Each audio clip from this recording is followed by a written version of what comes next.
What's wrong?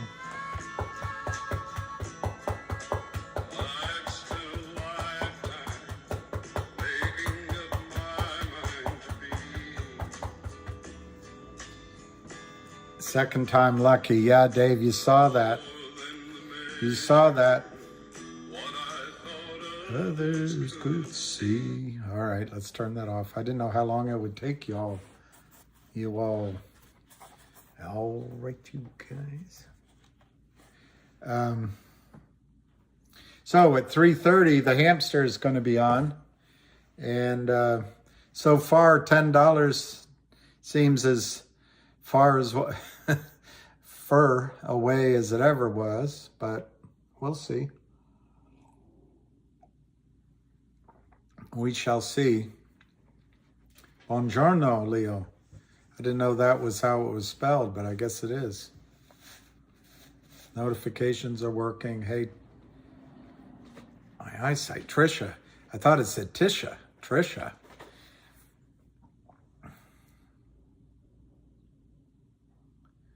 Well, the garbage administration, maybe, but I don't know that the markets are going to change until we all rise up and demand it. Yeah, I can see it now. It's weird. I was reading, I left the book downstairs, but I was reading I forget the name of it, Money in Markets or something, but it's charts and all that. It reminds me of studying for economics. It's like,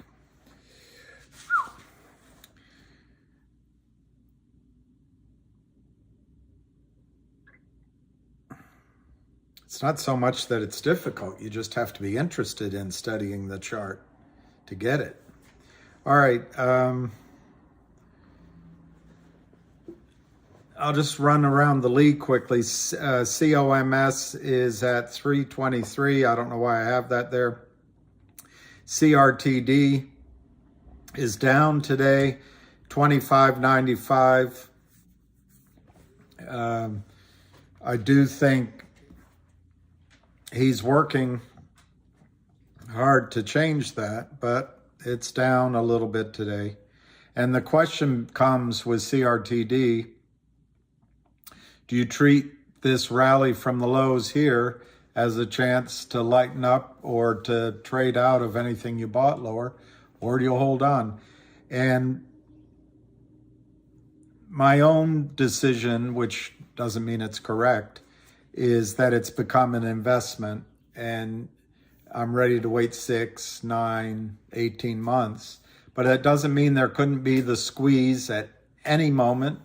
And it doesn't mean that the stock couldn't go up quickly with dramatic news. All right, GTII, they've been washing it around all morning. 158, down 14 cents. Unbelievable. They started with such hope on Monday, 184, 185, and they're able to get it down. It's all spoofing and cross trading and market maker masturbation, MMM. CLNV is down a bit, but it's up from earlier, and it's at 7 cents. HNRC is up 5.5 cents, up almost 70% at 13.25. TRKA, I saw there was some interest in it. It's down 22 cents at 54. I don't know what else that's interesting here. I think that's enough. Yeah, James W., that's a lot of people feel that way.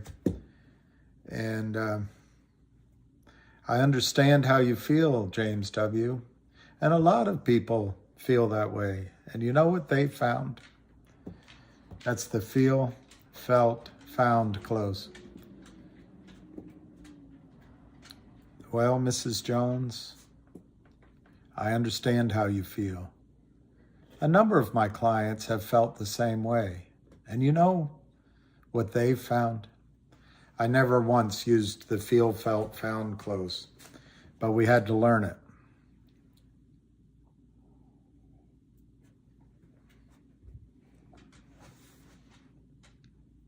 Chris Daniel, I like the cut of his jib.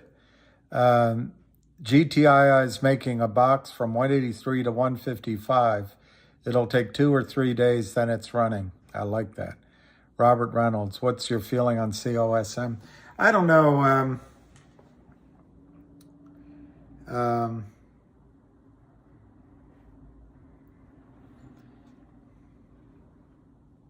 I just realized I was quoting you the wrong stock to you.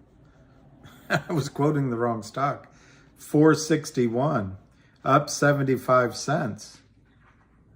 That's pretty good, isn't it? That's up 20%. Volume is, that was as high as 90 this year. I can't see the volume, I'm sorry. Oh, there it is, 5.12 million. It's pretty good volume. Yeah, it's interesting to notice COSM.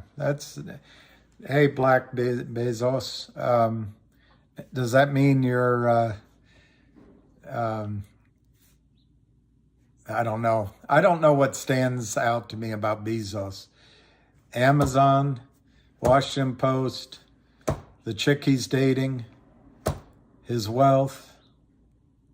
He works for the CIA or got a contract with the CIA. I don't know. I don't know what stands out about Bezos, but he is a game changer. There's no, his yacht. Maybe it's his yacht. That must be the thing that you're,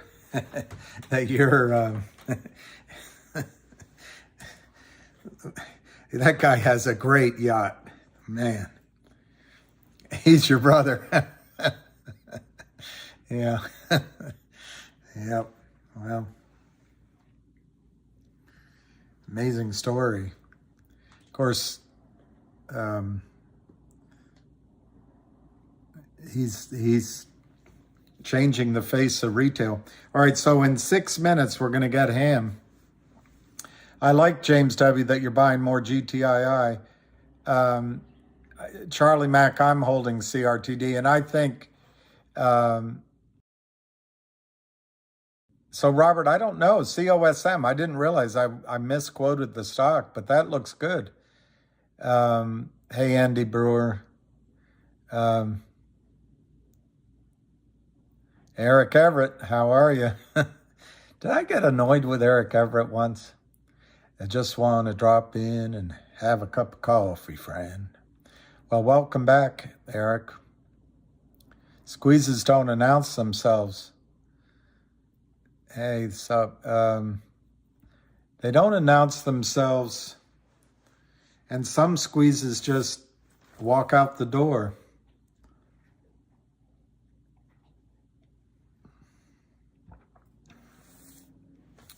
Hey, Jenny, your material, such that you hadn't already gotten it to Wes Christian, is with Wes Christian now, and Ham has it. And as soon, Wes is grateful, thanks you, and as soon as he files whatever he's going to file, he expects that the other side will attack whatever he's filing. He'll defend it. And then he's going to use some of your information. So you're the what's the word?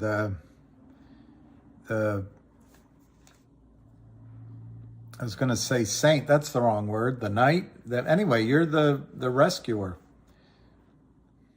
Oh, don't worry about the grammatical errors.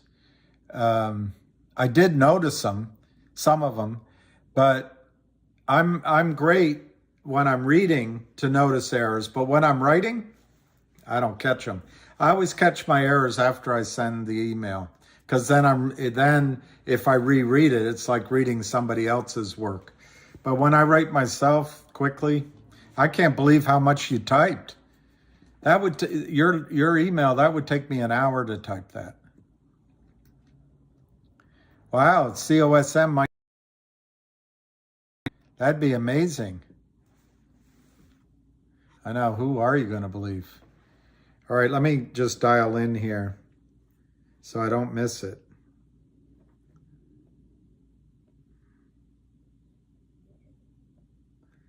Well, it's good to know there's still a few old country boys around.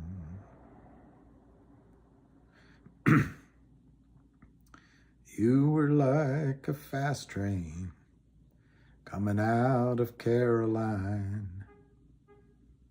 Welcome, and thank you for choosing free conference call. But it's good to know there's still a few old country boys around.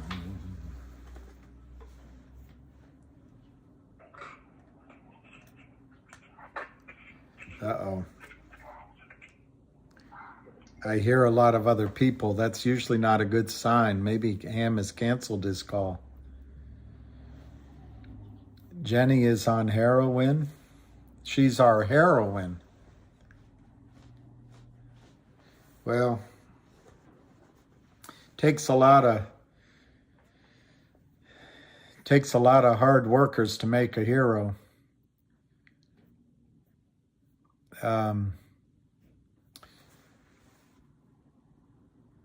Lucy in the sky with diamonds.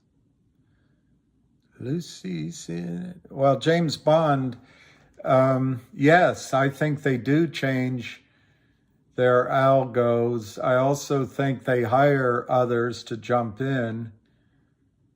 And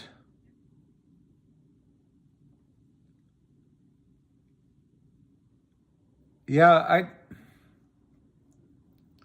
it's a good question, James Bond. The name's Bond. James Bond. Hi. My name's Plenty.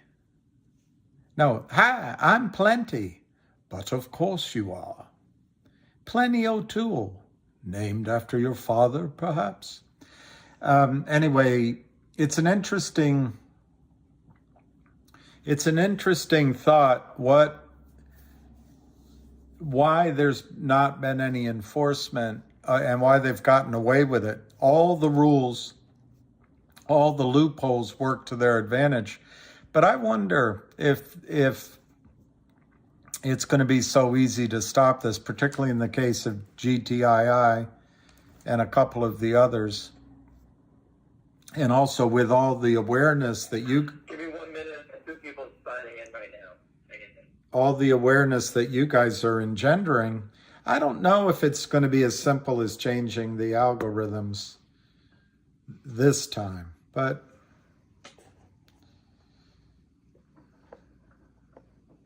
I guess it's the risk, Mr. Bond.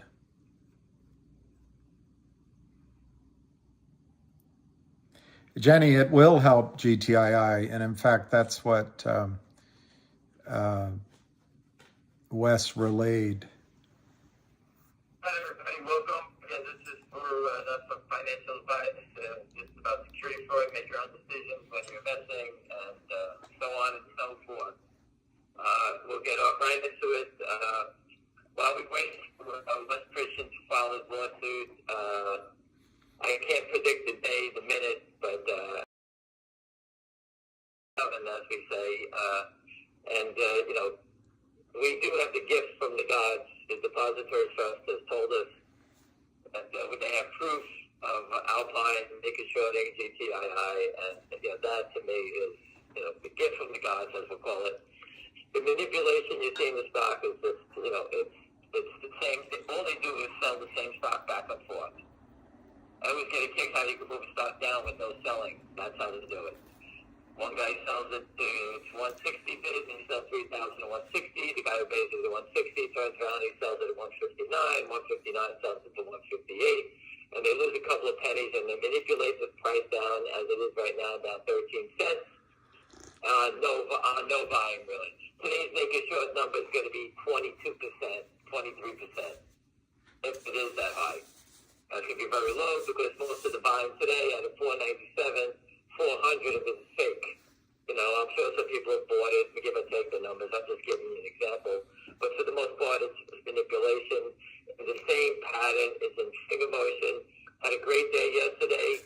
Stock rallied up to 172. Today, straight down, and the manipulation continues, trying to mark it down.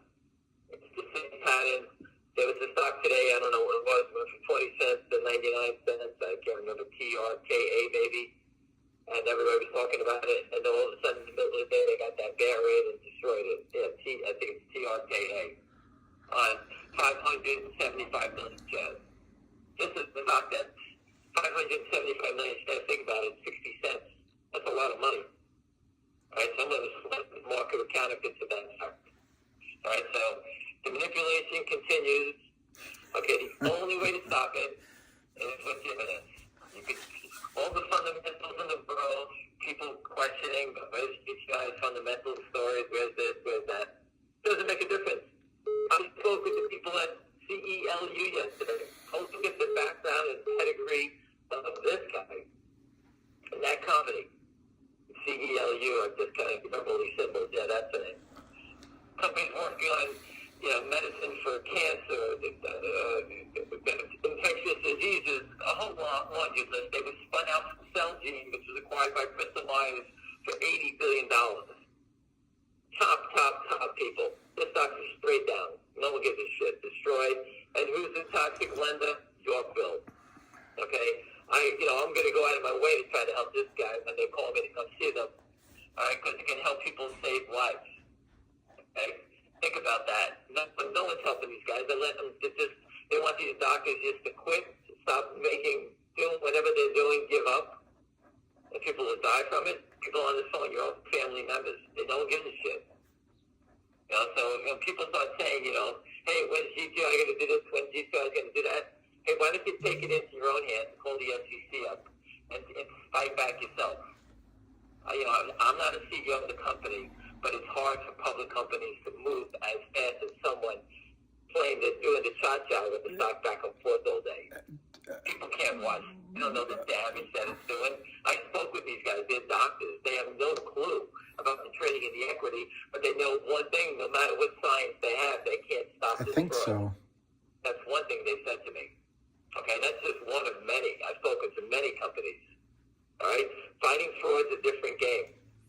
Okay, and no one on this phone can outsmart the depository trust, the SEC, the brokerage firms, the offshore firms. These guys are just looting the country using these techniques. No one stops them.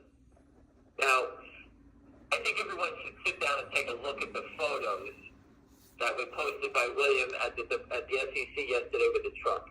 That truck was in the lobby of the SEC. Everyone can see it. The pictures are just brutal. Right in the lobby of the SEC. I spoke with attorneys, I spoke with many people. 1,000%. They all know who we are. 1,000% they know the problem.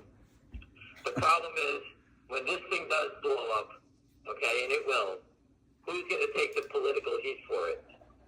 We put so much pressure on them by putting that truck in front of the SEC. Who is going to stand up and fight back? I do believe that Alpine sacrificial lamb by the depository test. I've been doing this a long time. I've never seen a stock with proof like we have. GameStop, AMC, you do it, Peloton, Beyond Meats, TRLY, the pod company. I've seen short squeezes going back to Taser, Krispy Kreme, Angie Electronic. No one ever had proof. They just take off. Kodak just took off. Boom, they just take off. HKC, no one said boo. They went to $25. No one said boo. This company has proof given it to us by the gods of stock settlement, the depository trust. This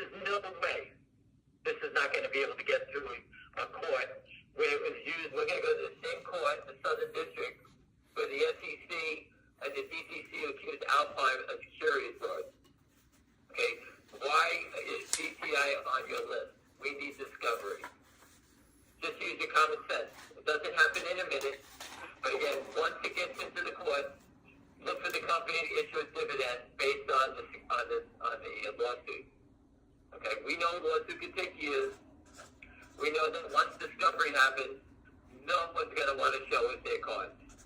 No one's going to want to show how all these unsettled trades got to them, or who is shorted it at Alpine. And don't forget Westpac on the West Coast with the FBI going after the broker, the guy named Andy. So if you're short selling, you're on this phone call, we know the broker's name. It's a matter of time before we get that account to West Christian, and he gets to follow up that account that DK'd the trade and stuck that firm for a couple of $1 million. Okay? Brokerage firm got ripped off. They're not here to help us out. They're here to protect themselves to get back their couple $1 million. They bump it into the GTI short seller, and we will get this guy, whoever it is. It's just a matter of time. I don't know if the broker's on the hook or if he's in trouble, but there's a lot of pressure I'm hearing out that way with the FBI all over it. I don't know how it's taken this long, but maybe the guy left the country. Maybe the guy is out of the country. I have no idea. I don't know who would approve an account like this, a DVP account, and let the guy DK the trade. For those of you who don't know, DK means they don't know, meaning that I didn't give you that trade. That's not my trade. And that's how easy it is on Wall Street to defraud a broker and a brokerage firm sometimes. When you put a delivery versus payment account. You know, it's not an in-house account. It's actually using a prime broker who accepts the trade. Obviously, the prime broker's got to be Alpine. I all lead back to the same place.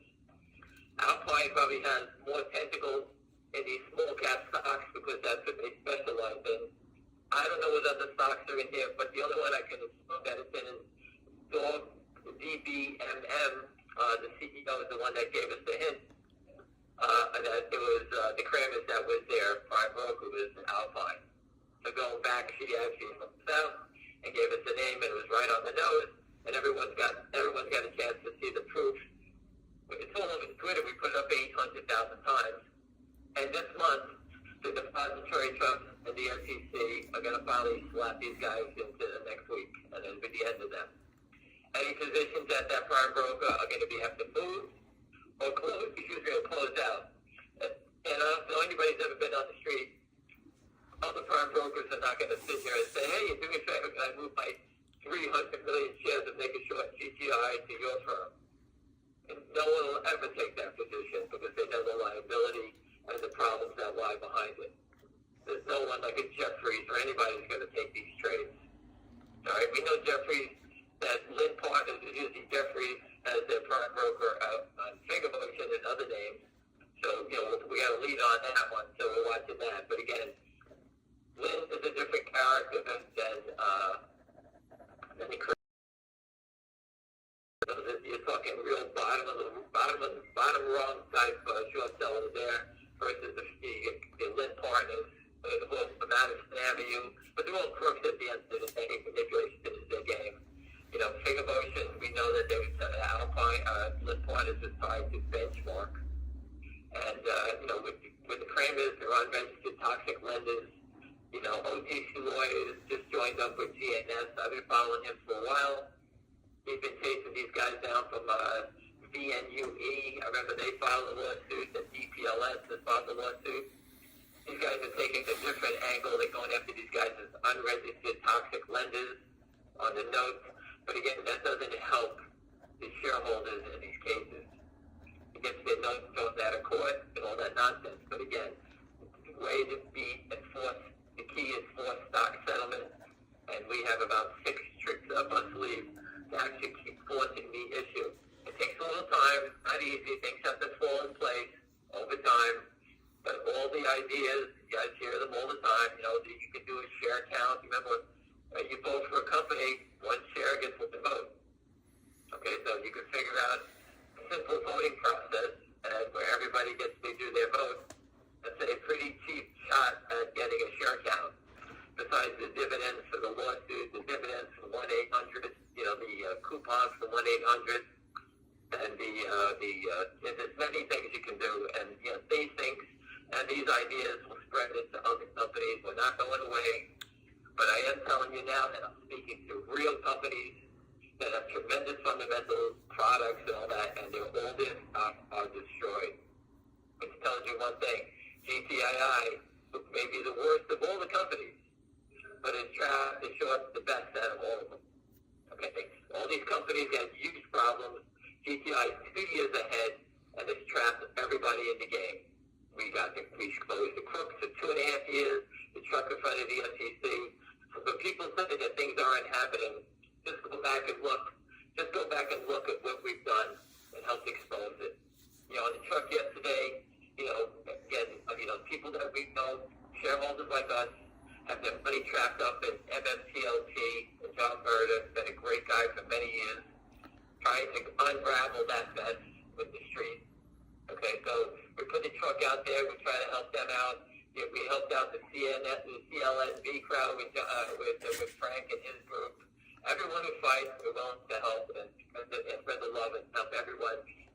them working together. Like I said, the Romans fought together, they won against the barbarians. When they broke apart, when you break away from the pack, what happens to you? You get slaughtered. And we've all seen that, right? When you move away, the only way to do this, you got to work together. It's not easy. No one's getting paid. We're all fighting to make it work. All right? And I appreciate guys like William and Avid Trader and all the shareholders that post all the day, every day of the week, give us their time. And, these guys, everyone who's fighting, we applaud them. Just take a second. If you want, call the SEC up every day, register complaint. I told everybody, Tuesdays, MMTLP Tuesday, call Spindler up. Call your Von Hubler up every day. You got money in the morning, call up. She has to take your calls. Okay, fight back. It's not easy. This is a system that is completely broken and rigged. And you know what? You have your pension money in these stocks, you got to be out of your mind to have money in the U.S. equity markets. You don't think it happens in Apple and all these names? It happens to all the names. They all have convertible debentures. These guys short stocks without borrowing. And as Johnny Tobacco could probably tell you best, he knows the stock loan department is all fraud. Back in the days, everyone, how do you get a borrow? They go see a guy with a bag of cash, and the stock loan guy magically gave you shares. Okay? It's unregulated, the stock loan department. It's completely fraudulent. When I just said, guys are millionaires lending stock out. No risk in the equity market. Think about that for a second. You're sitting here trying to make money, and the whole system around us is because they can't settle a trade, they lend out fake shares. The whole thing is rigged. Okay? And here we are as investors trying to fight back, and the only thing we can do is fight back is give out special dividends to expose it. Stop the music. I told the gentleman yesterday, all the fancy stuff, Harvard, all this stuff that you guys do, all the MBAs, all that nonsense. My business plan is musical chairs. Stop the music. Everyone needs to see. Everyone who doesn't get a dividend is exposed to the count of a chair. It's pretty easy. Okay? I'm not the smartest guy in the room. I'm just a guy from Wall Street that understands. The SEC will kill a company if they gave out one share of unregistered security. If they sold it and didn't register it, they go to jail. The counterfeiters, the naked short, the counterfeiting shares were selling unregistered securities every day. CEOs like Jeremy or Roger, they don't get any proceeds. Someone is selling their stock, taking all the money, and the company's sitting there with all these people, they don't even know where they came from. And they get no money for it, and they get all the aggravation for it. If they make one mistake in their filing, they all go to jail. And yet we have to sit here and watch these people do it. Okay? And everyone knows what's going on.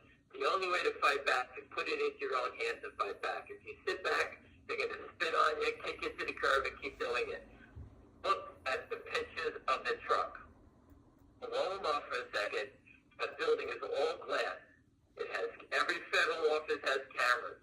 This is the 6th time the truck has been at the SEC. And this is the first time I actually sat down and looked at it for a couple of minutes, like I was in a art museum. Just sit and look at it. All those windows.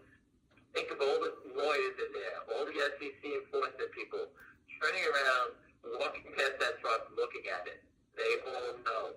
They all know who GTII is. They all know who the Kramers are. They all know who Lynn partners are. They know all the names that are on the truck. From MMTLP, all of them. We've insulted everyone. We put up the cover of Forbes from 1988. This naked short selling thesis. Well, the title of the story tells you if it was decent. No one even knew back then that they were doing it. I didn't know until the year 2000 when I figured it out. All I said at the end of the day, if I bought a stock and I sold it at $1.25, I made $2,500, whatever I made. Hey, the money's in my account. I don't give a shit if it ever settles. I never even thought about it. And that's when I figured it out. And I showed it to Morgan Lewis, the attorneys at New York City, one of the most prominent firms. They couldn't believe it. And the stock settlement system was destroying public companies. They make more money destroying public companies than they do helping them. And now it's gotten so brutal, they're destroying companies that actually help people, save people's lives. I see it every day. stores are. Guys, MULN, he's destroyed building cars, electric cars. People love his cars. Shareholders believe the guy. The stock is 20 cents. Building cars, 20 cents. Okay? What's so proud about that? I mean, just look about it. How do you stand proud about that? Wall Street has destroyed him because what did he need? He needs to raise money to build a good car. Tesla made it through this mess. No one else is going to make it. They're going to destroy and suck the value out all over the place. Think about the pod company, TLRY. That was a $300 stock. I think it went to $2.50, $2.60. It squeezed it, destroyed it, all over the place. All that market cap, all that money is gone. ROOC. I posted it 20 times. Just Google it. It's the biggest IPO in the state of Ohio. $3 to $5 billion. The whole company's not even worth $80 million now. Destroyed. All the shareholder value gone. Where'd all the money go? To the short sellers. All the short selling funds around the globe are just looting the U.S. Okay? Just pick a stock. Nobody's here. There's more people on the other side at this point. We're buying all these shares, and they just keep flooding and selling us more, counterfeiting us more. GameStop, these people keep talking about this, the black swan. I agree. There's probably people are not selling these stocks. There's no selling in them anymore. If they ever settled them, it'd be insane. All these names, AMC, APE, all that nonsense. No one sells the stock. They hold on to them. I see it in GTII. People I know for years own stocks. I bump into them all the time. Hey, I still got that stock. I still got that stock. I don't care if it's 500, 1,000, 10,000, 100,000. I heard all kinds of crazy numbers. And people just don't sell. And they, that's the problem. They just keep, it's counterfeiting of currency. They just keep doing it until someone stops them. And the SEC allows this to go on. They know all about it. That Trump tells the story. Just look at the photos. It tells it tells us with 1,000 stories. It's right there. It tells the whole story. We can't stop it. We try every day. We spread the word. We educate you. We yell about it. We can do all the stuff you want. But all at the end of the day, we're all watching this cha-cha. Stock down 11 cents on no selling.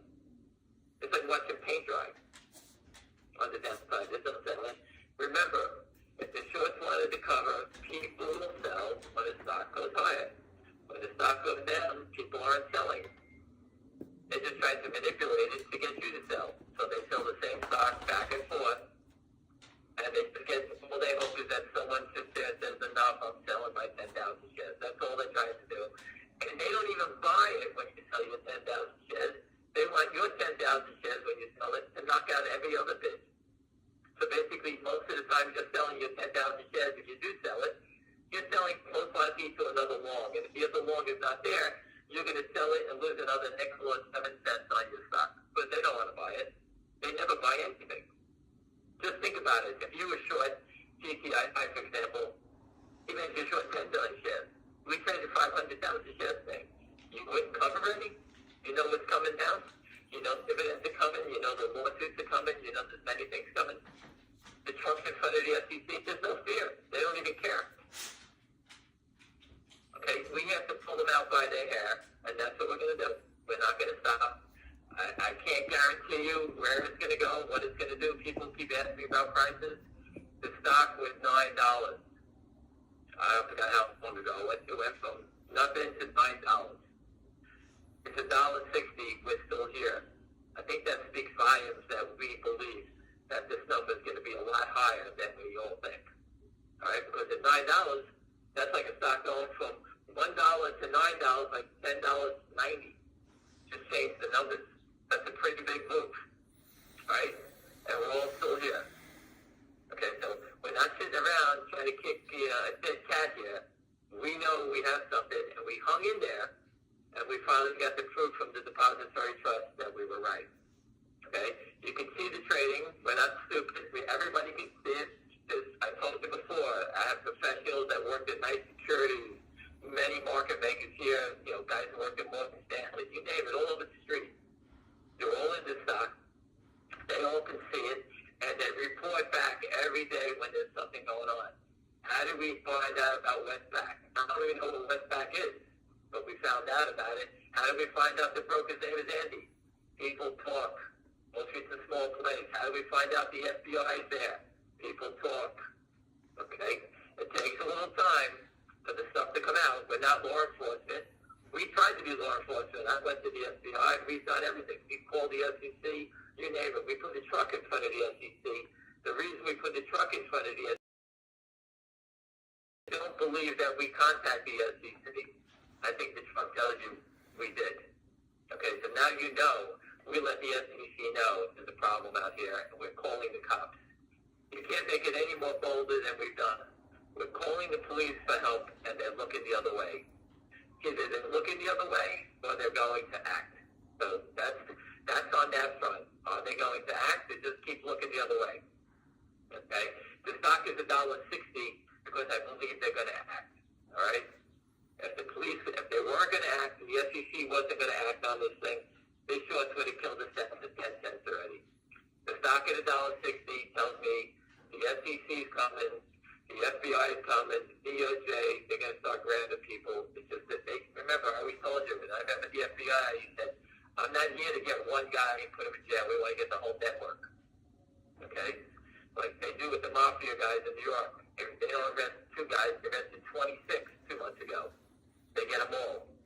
Okay, that's how these guys operate. The federal authorities operate the same way. I think they got them legally now. They got Alpine trapped. And once we get in their discovery, everyone who has accounts there who's been ripping off, and I'm sure there's plenty of these offshore hedge funds that are probably scrambling, cleaning up and getting away from this mess. Maybe not GTII, maybe in other names they're trying to get away. But you know what? When Bear Stearns and Lehman Brothers were collapsing, everyone on the street moved their money and stopped doing business with them in minutes.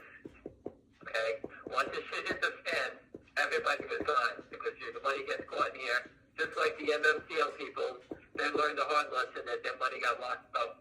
Okay? That's what happens in a brokerage firm or a foreign broker when they go belly up, trying to get some money out of Alpine.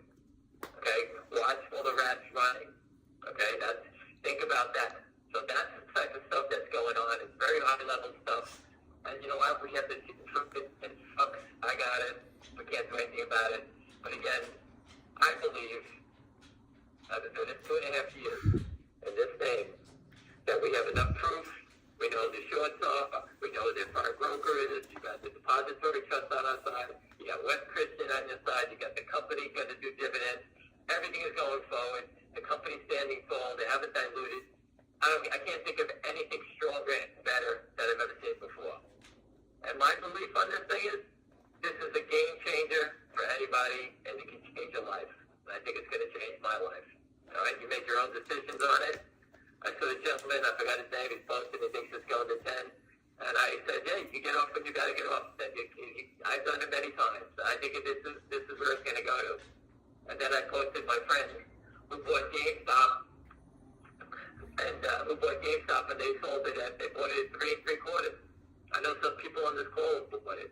And they sold it at 5, 8, 12, 18, the highest anyone in my gang. And every one of those people is sick that they didn't hold on to even 100 shares when it went to 500. Okay? That's just the way it goes. You make your own decisions, figure it out. But unlike GameStop, which I picked out at 3 3/4, I'm not bragging about it, I had no idea how high it would go. Okay? Now that we have something to measure ourselves against, and the education in GameStop, there was only a few people educated, were the people that I taught. The rest of the people had no idea what was going on. We knew the short was here. Think about what we know in GTII. Not only we know the short's here, the DTC, all the proof, everything is here showing you. We all know, think about when this starts running and everybody starts front running it on Wall Street. That's what normally happens. Once the game starts here, I have a friend going from California today, spoke to a couple of hedge funds. They say as soon as they start seeing things hit the tape, that's when they're going to buy it. Okay? That's how some people act. And my answer back to them is, hey, what were they waiting for on GameStop? They still waiting? Because I never saw anything hit the tape. The company didn't do anything fundamentally. It was going out of business. Same thing with AMC. There was no fundamental news that changed the game. Those are just hedge funds squeezing other hedge funds. Once hedge funds sell to one, they all run and start trampling each other. This is they're called the free money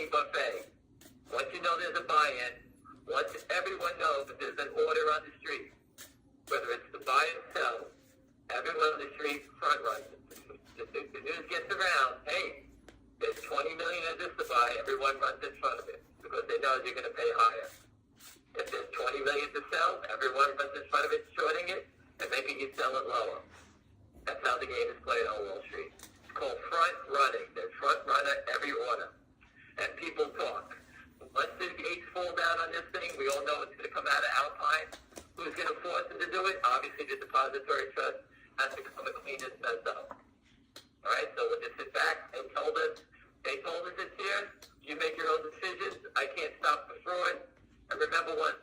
The FBI, law enforcement, these guys are not handing fines out like the SEC. They're coming here to put you in jail. Okay, these guys are all wealthy and they still play. That's how sick they are. That they continue to play in these things. All right, they're willing to risk all the money they stole to go to jail. All right, and I don't know what guys that are small in this game, how you stay around and keep playing the name that's basically being watched out by the SEC. I'm sure there's going to be a blue sheet investigation eventually in this stock if they're not doing it now. And they're going to trail back and catch all the guys that are doing it. Because this has been the ultimate rat trap with the company helping out the SEC, giving them information about discrepancies. I've never seen anything like this before. Management has done nothing and has stood tall and represented us the whole way through. So we sit back and wait for West to drop the next shoe on them, the next hammer to come down. Once it gets legal, that's when things get real. When the payments start flying and people start getting called for discovery, watch how the rats run. No one wants the legal eagles at your door. Trust me. And no one wants to be sued. No one wants discovery. You know, that's the game. Anyway, so if they want to keep playing, God bless them. Good luck. We're not going away. And like I said, to me and the people that I know, this is something that can change our life. And think about all the companies that we can help out down the road. I just gave you one from yesterday. Okay, he's just one of 20. Okay, it's a disgrace. And I have to be the one to be called about this stuff because people are not educated on this nonsense. Anyway, listen, the market's closed. Have a great day, and we'll touch base tomorrow, and hopefully West will get it with the hammer tomorrow. Thank you. All right. All right, you guys. All right, let's just quickly get some closing scores around the league. GTII closed at 160, down 12 cents, 498,000 shares. Cosmos Health closed at 443, up 58 cents. CLNV closed 675, frustrating. HNRC closed at 13.9, up 73%.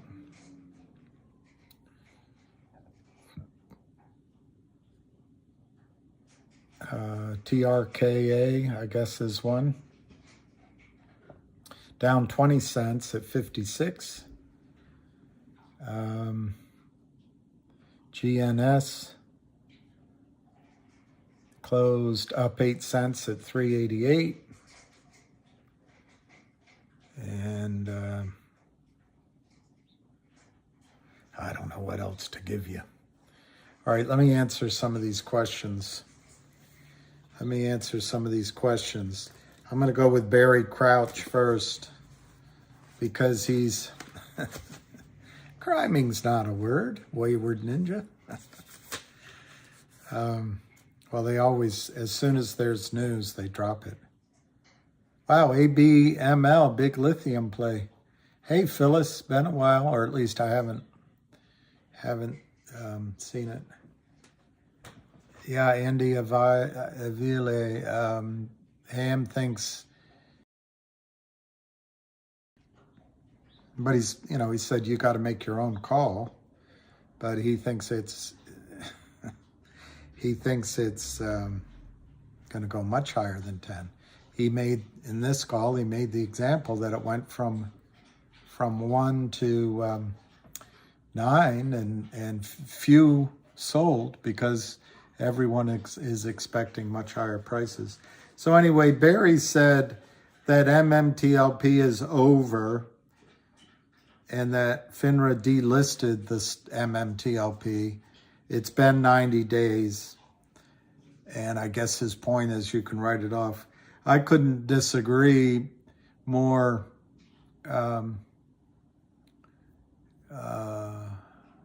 completely to that sentiment. To me, that makes absolutely no sense, but I say it respectfully.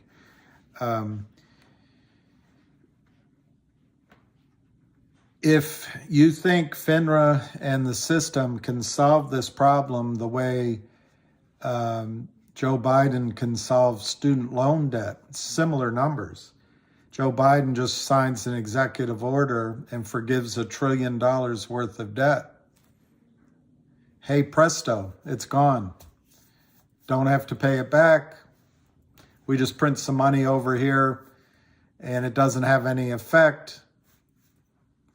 I mean, this is the mentality of a man who married his babysitter and worked as a senator all his life.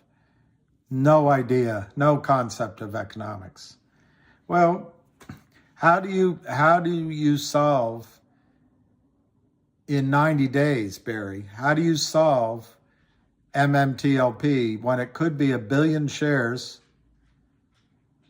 missing? And if you use $100 a share, it's $1 trillion. 1 billion times 100, it's $1 trillion. So I don't know. You just want the system to write you a check. Hey, we solved it. We made a mistake, and we'll get Joey Biden to call up Janet Yellen, and they'll just send the printing machines. And next thing you know, it'd be like the student loans, problem solved. That's not the way it's going to work, Barry. It can't work that way. They can't figure out what to do. They just can't. And the idea that FINRA even was aware of the magnitude of this problem, I think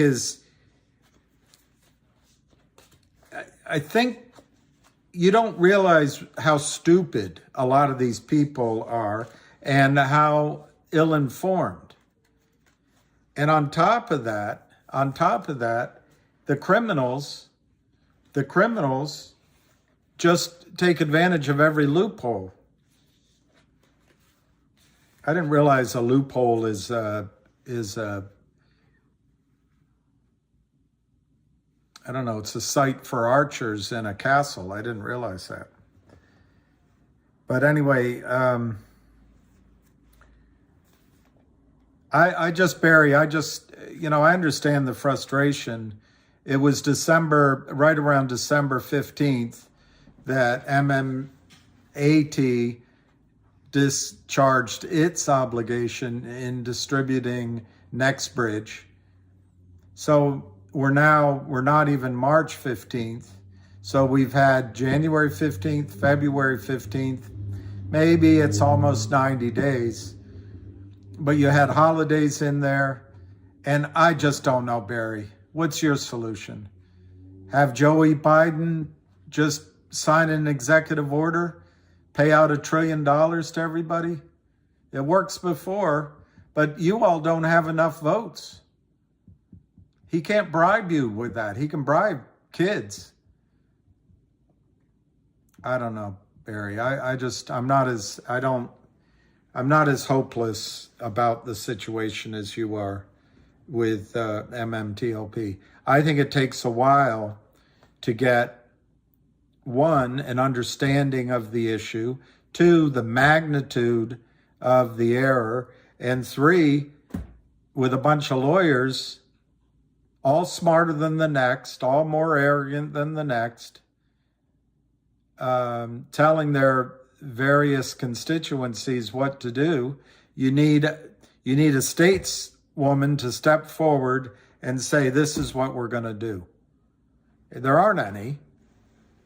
I'm not saying there aren't any women. I'm saying there don't appear to be any statesmen or women. There's somebody that just says, we're going to grab this by the tail and we're going to fix it. So I don't know, Barry. I don't know what you expected to happen in 90 days. I really don't. I really don't. It's 1 billion shares, minimum of $100 in my estimation. It could be $600 a share. I just don't know where they're going to create those out of thin air, Barry. I don't know where they're going to come up with the money. And that's what they're wrestling with. And to say to everyone that FINRA delisted it, it's not truthful. It's not truthful. And that it's over, that's your opinion. I get it. But I don't know. Maybe I'm wrong. I've been wrong many times before. It looks like I was, in the short run, I was wrong on CRTD. Somebody asked, can GTII squeeze? Well, that's what this is all about. Can it squeeze realistically, I think was the question. I don't know. Can water boil?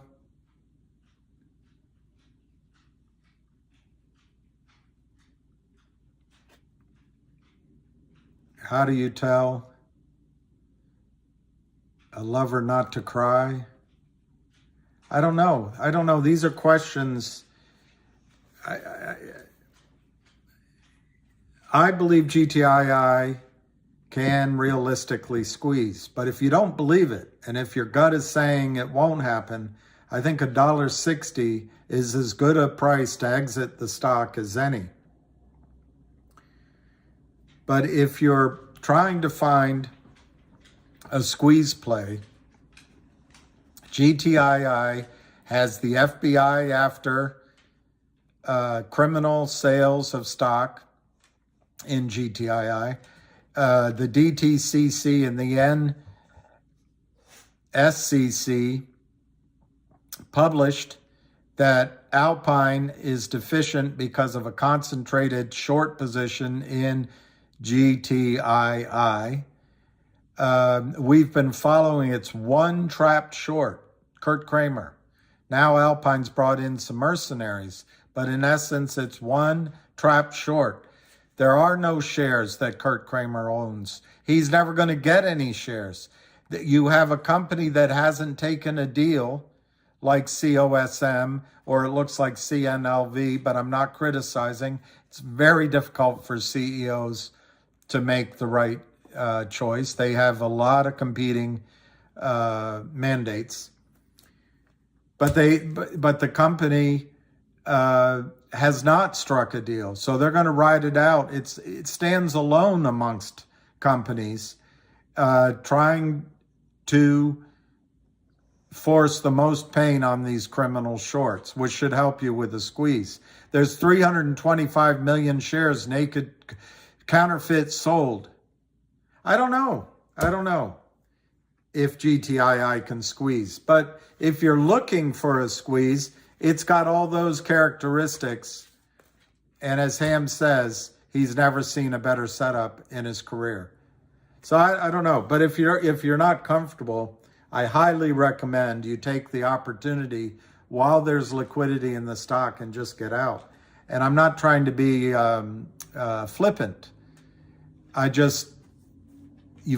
When you're trading, you got to trust your gut instincts, and only you pay the consequences of your decisions.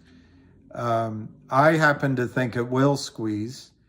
I understand the difficulty believing it, because for me, it's been almost 2.5 years, 2.25 anyway. And, I have to congratulate Kurt Kramer. He promised through one of his stooges that as many shares as you buy will sell, and he was right. So he deserves, and so far he's gotten away with it. And remember, no one FUXs with him. Steve Thompson, good to cancel orders on GTII. I'm of the opinion, I don't know what number tips the camel over, but is it $10, $13, $21 a share, $33 a share? I don't know which one. But at some point, the buy-ins occur. And then, as Ham was describing, front-running occurs. And there's a feeding orgy amongst sharks to benefit. I personally believe anything that makes GTII go to $21 makes it go to $210. But, Steve, I think you should stagger your GTCs. I can't give you specific advice, but as an exercise, I think you should be cognizant of the many times the stock has rallied to 4, to 2.5, to almost 3, to 9. Just even this past Monday, 185. They always seem to get it down. So I think proper money management skills would apply, and I think you need to consider taking your original money off the table. I don't know what format you do it in.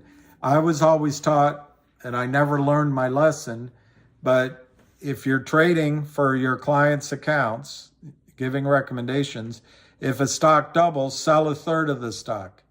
And then if it doubles again, or if it goes up any significant amount, sell another third and then let the last third run. You could do that.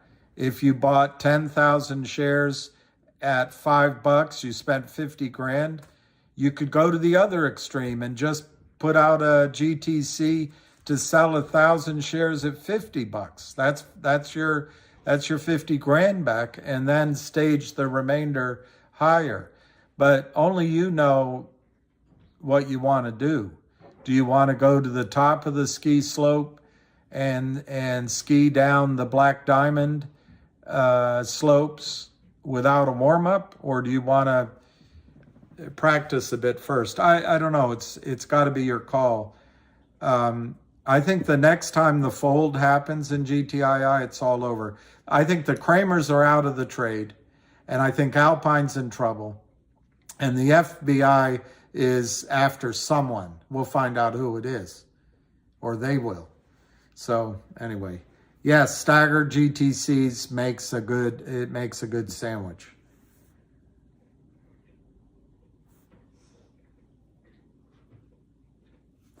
Joseph Leo asked, I think if I can read my handwriting, asked, what is Ham's point of view on NextBridge?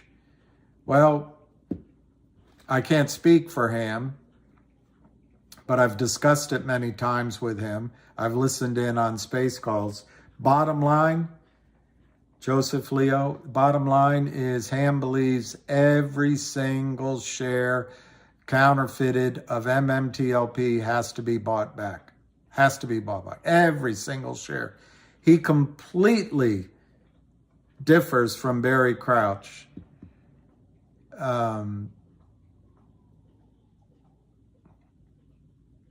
The system, whatever you want to call it, Wall Street, has to buy back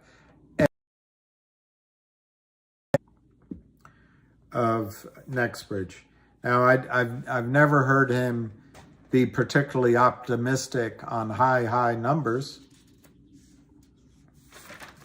And I've heard him describe that he thought it would open for trading.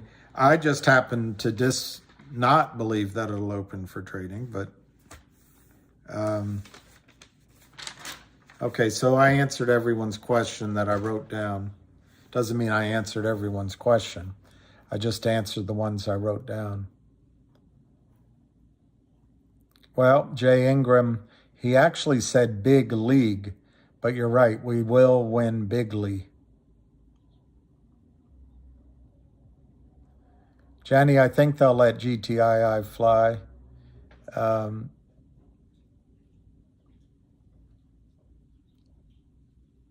The hilarious Clintons.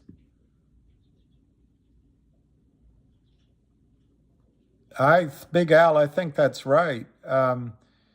one of the problems the Clintons brought to office, but I think it's a generation, 2 generations of lawyers. There's no, it's just what you can get away with in a court of law. Walgreens has an OTC med called Grow a Pair.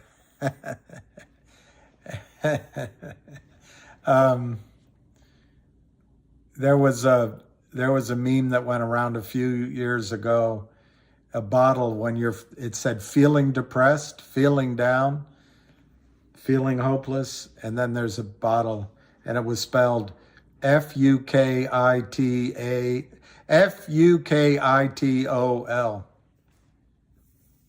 Yeah, Jenny, I got your second email. It was great. The great pictures. Your husband he married up.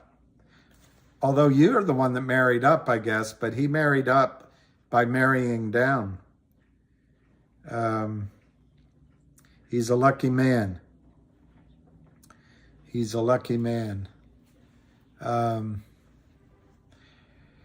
don't know. The thing on the squeeze is, I understand the frustration that it just goes on and on. How can these guys still be standing?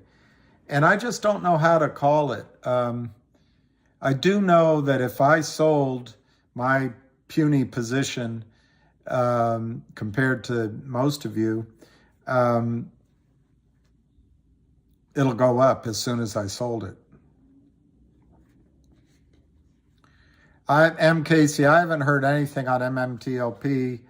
I did reach out to John Berta, haven't heard back from him, but that's fine. Who am I? But I personally feel that there's just so little to be this going back and forth over MMTLP is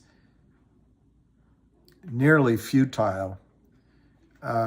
It took 7 or 8 years for the problem to be created. FINRA's not the reason the problem was created. These are greedy men benefiting, and they put guys like Gary Gensler, and I had it pointed out to me today that maybe it's not all that effective to pick on Gary Gensler. And that may be right. But to me, if you don't put a face to the story becomes so cumbersome. And I don't know who else it would be other than Gary Gensler that's in charge of the SEC. I don't know who else is in charge.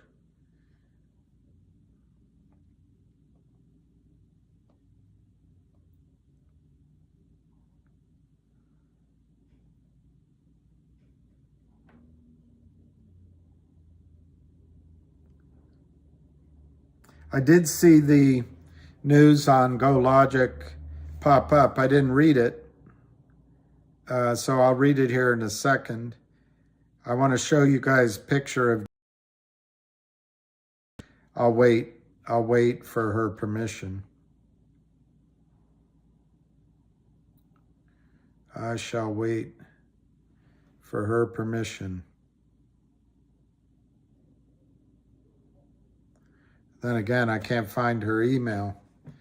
It was here a minute ago. Maybe I misplaced it. I might have somehow moved it. Let me go to the top and search.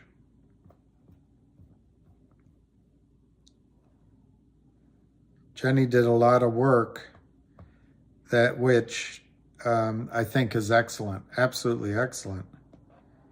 But I think this is Jenny and her husband. I think this is Jenny and her husband, I think. But Jenny, is it okay to show? She's not giving me permission, so you guys are going to have to wait until she says Yes or no? She's going to have to say yes or no.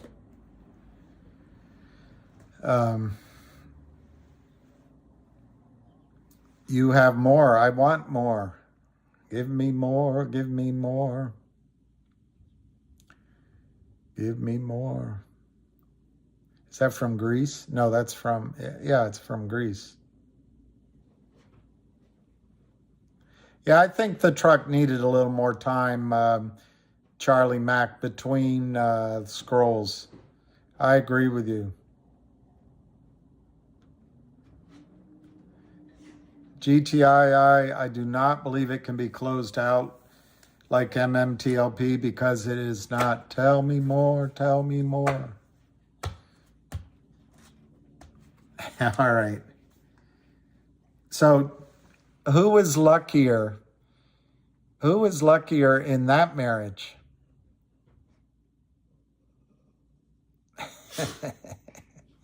I have my opinion. But then again, he's about 6'2" or something, 6'4". He looks like a good guy. So that is Jenny, I believe.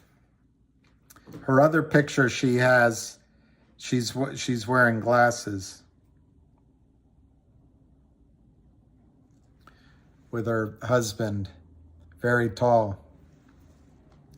He looks like Danielle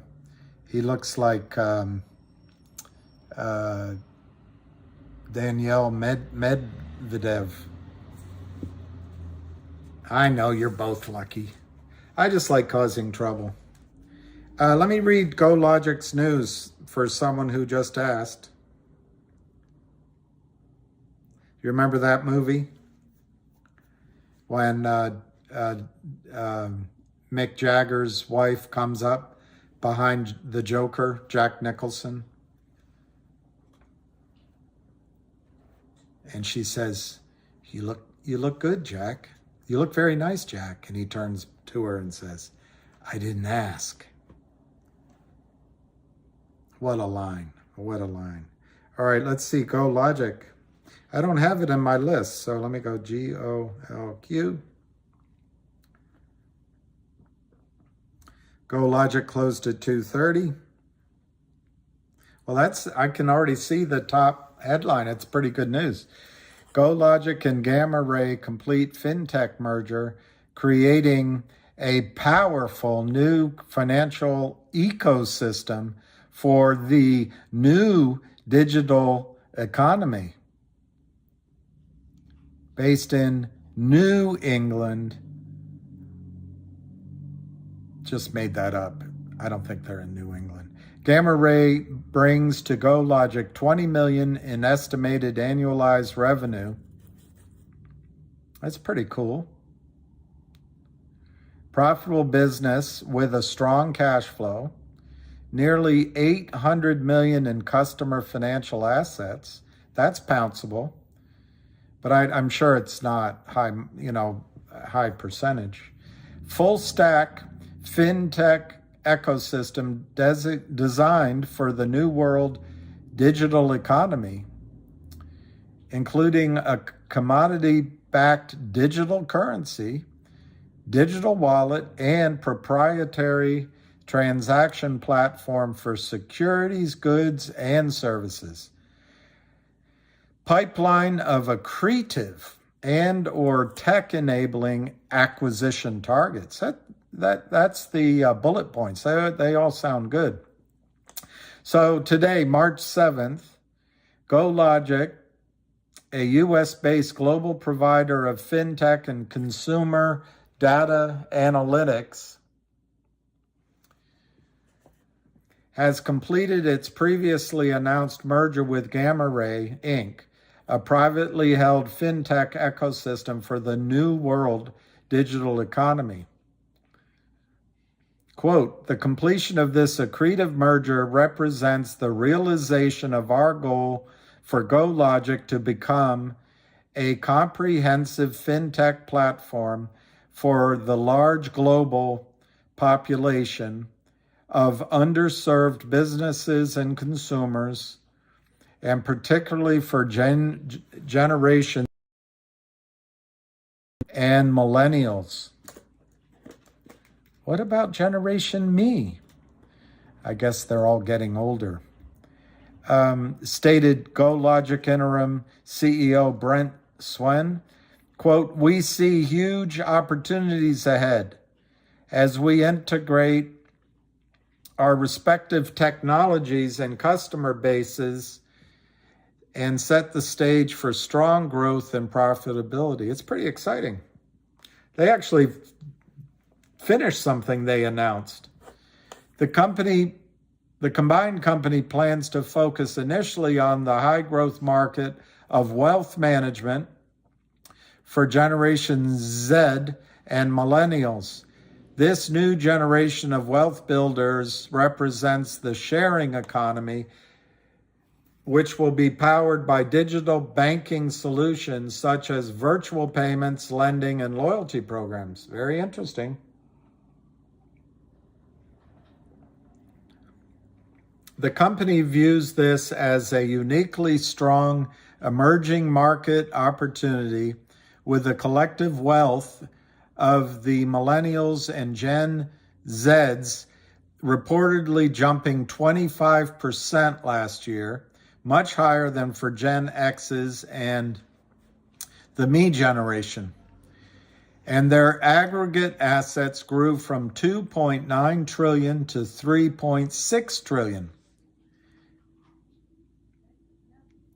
Bain Company projects the wealth management market to double in size and exceed 500 billion by 2030. Quote, "Given this tremendous outlook for wealth management, we believe that now, as part of GoLogic, we can address this opportunity on a much larger scale," stated Timothy Alford, former Gamma Ray CEO and now president of the new Gamma Ray subsidiary. Quote, "As a publicly traded company, we now have better access to the capital markets, unless you run into Kurt Kramer or the Lind Partners. We believe this affords our combined shareholders numerous benefits. In addition to greater liquidity and higher visibility of our brand, we see this merger with GoLogic unlocking the value which we have created with our fintech platform." Added Swen, quote, "We can now move forward with completing our recently announced acquisition of Nest Egg," which is another great egg in the basket, which is one of several companies introduced to us by Gamma Ray. We anticipate that Nest Egg's mobile savings and investing app will further strengthen our value proposition to not only prospective customers, but also the additional high-value complementary acquisition targets we are currently pursuing. So it's exciting. This is just the beginning. GoLogic recently reported, that's end of quote. GoLogic recently reported that it has begun the process of applying to list on a senior United States exchange. The listing would be subject to approval based on several factors, including satisfaction, of minimum listing requirements. The company believes it meets the quantitative requirements, including net shareholder equity and market capitalization. GoLogic also believes it currently satisfies the reporting and governance requirements for the listing.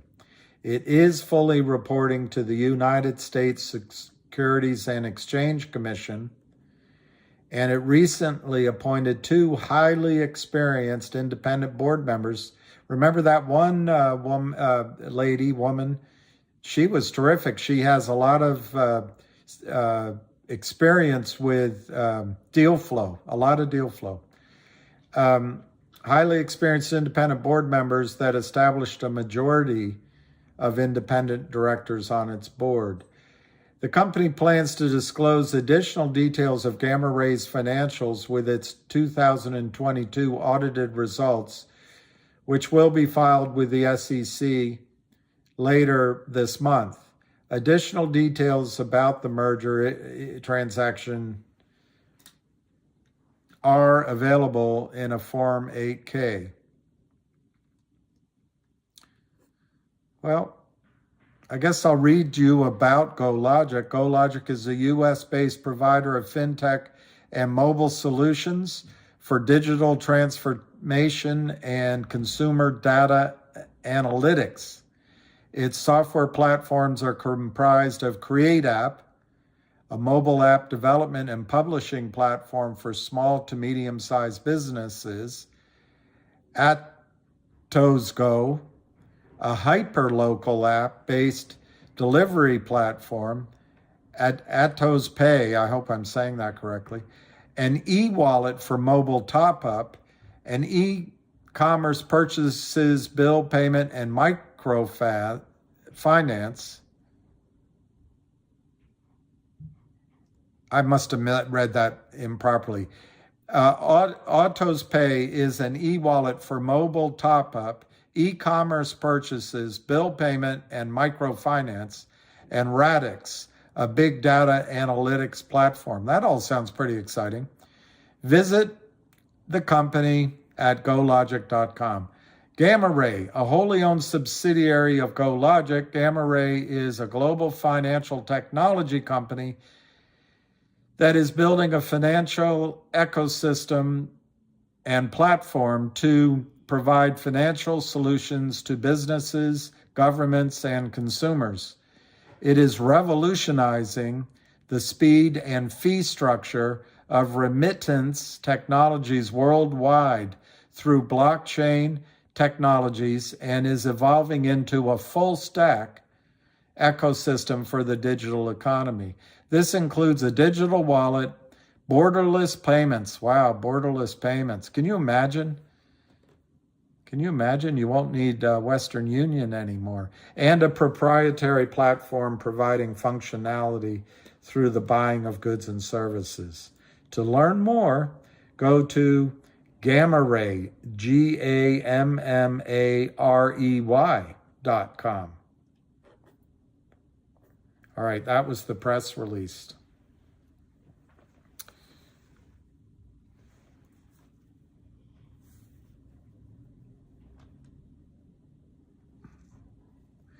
All right, Warren. Warren is saying that the hamster posted something, so let me go look.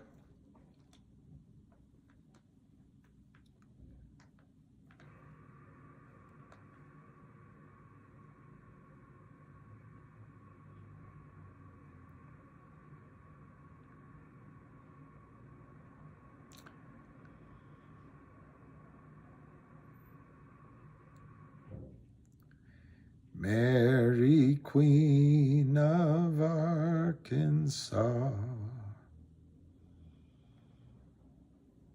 All right, hearing from a lawyer. Here it is, Ham. Hearing from a lawyer, FINRA has a huge problem. Turnover, everyone leaving. That's big, but it doesn't change the fact that they have to pay you.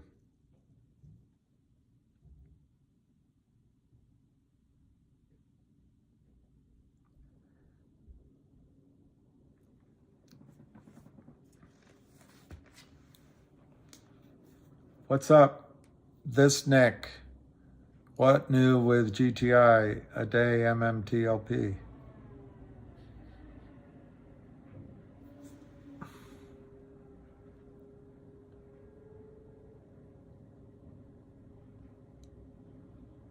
Thank you, Warren. That was amazing.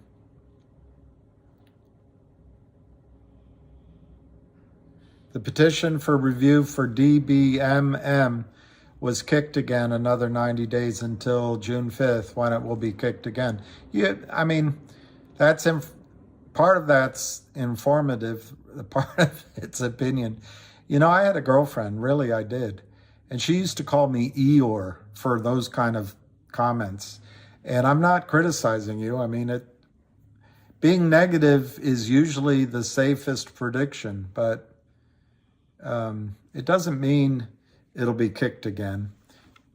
And it also, the other thing, Barry, on DBMM is if Alpine goes down, I don't think it's going to matter what happens with the regulators. What's going to matter is that people losing money are going to buy them in. Yeah, Nick, I think FINRA has a huge problem, but FINRA isn't the source of capital that's going to pay you. FINRA is just a bunch of lawyers put in there. There's one, I couldn't find it the other day. You know, I remember her as having blonde hair. She worked for Goldman Sachs. She was right there at the top of the executive committee, and I can't find her now when I look. So maybe they took her out. Maybe she's gone. But she works at Goldman and at FINRA. And if that's not a conflict of interest, I don't know what is. But, you know, obviously when you're so smart, smarter than everyone else because you got into whatever, Yale or MIT or Harvard, and then you follow the route of being a lawyer, and and then you just deserve. Deserve's got nothing to do with it.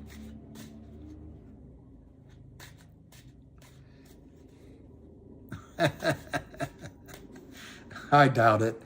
Justice, I doubt it.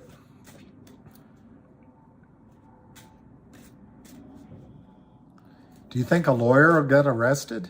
Wow. Nick, that would be pretty powerful. That'll be a change. Is Skinny Whale here? You guys should listen to... Oh, Fritz Flappy Ears. The difference between GTII in my mind and MMTLP is simple. MMTLP merged into a privately traded company, all at the last minute. And FINRA, I forget the number on this rule. So many different numbers. Rule 330, screw the pooch, whatever the rule was. It stated that they had a right to stop trading if they didn't think that settlement could occur. That's not the case in GTII.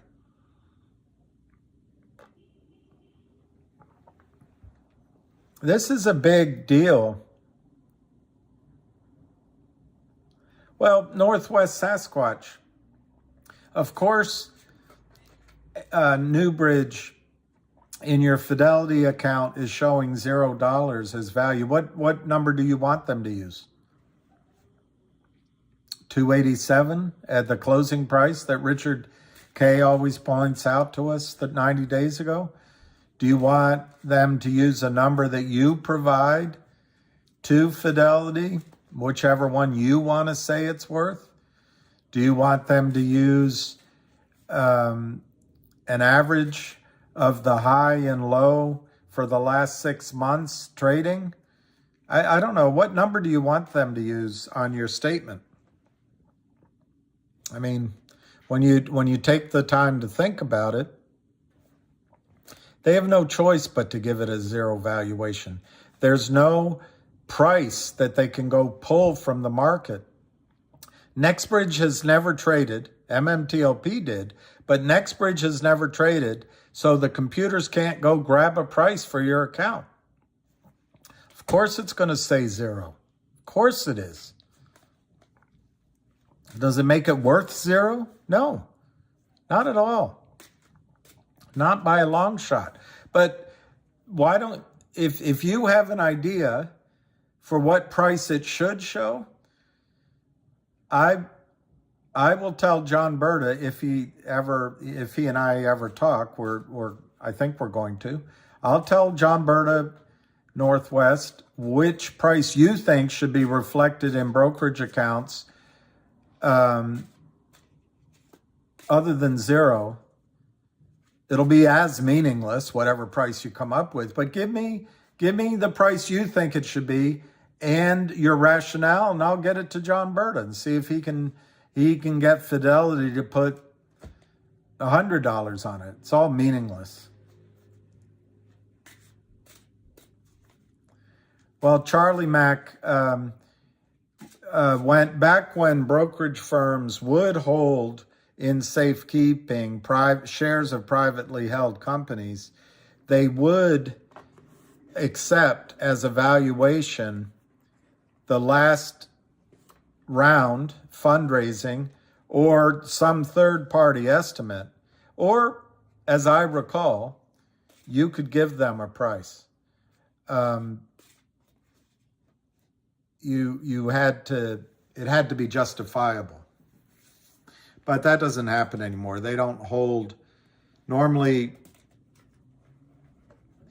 let me put it this way. If they had real shares of NextBridge, they'd already be shipping them to you. They don't hold private companies anymore. But the fact is they have placeholders of NextBridge shares. So they can't even ship anything to you. So it's a real problem.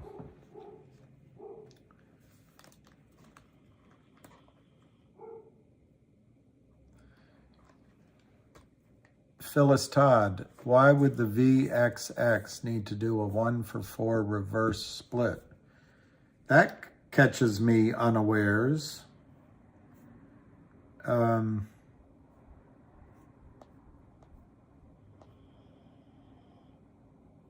me just see.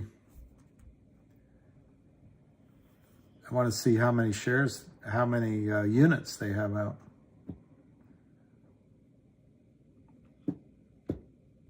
Of course, this computer won't probably tell me.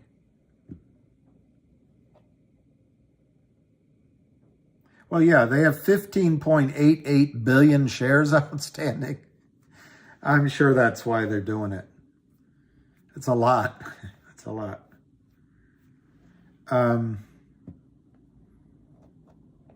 When's it effective? I don't see the news story, but there's a company a gold company I raised money for, and one of the guys I went to for advice, he said one of the first things you need to do is reverse split the shares because you're trading like an Australian company. And it's just preference. Not every company that reverse splits automatically gets destroyed. You need to have the combination of a toxic loan out there, criminal counterfeiting, and then the stock is getting delisted.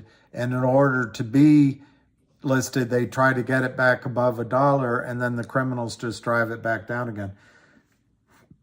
That won't happen with the Barclays Bank PLC Series B, whatever it is. I really don't know. But my guess is when you have shares outstanding of 15.88 billion, you could reduce that quite intelligently to what'd you say, 4-for-1? Bring it down to 4 billion shares. It's not a bad idea. I don't think they'll attack that stock. Yeah, I think it'll be all right. How can a security that's exempt from registration be sold?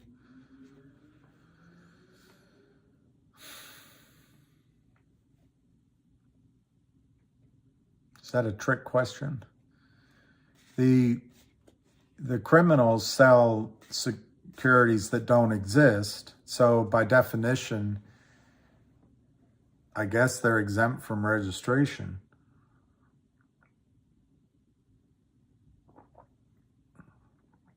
My guess is shares that are exempt from registration can be sold to accredited investors. They can probably be sold in private transactions.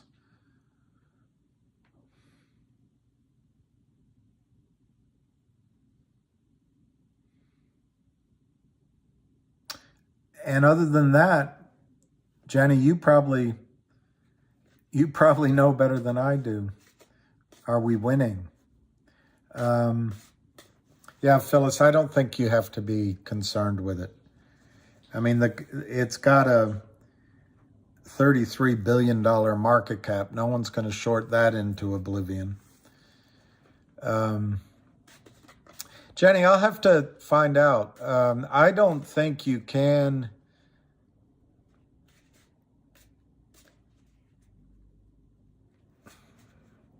You know, when you have the restriction on securities, you can't sell them. You have to get that lifted. And I'm thinking that's the question you're asking me. But you're not, it's not your question. You didn't say restricted securities. You said,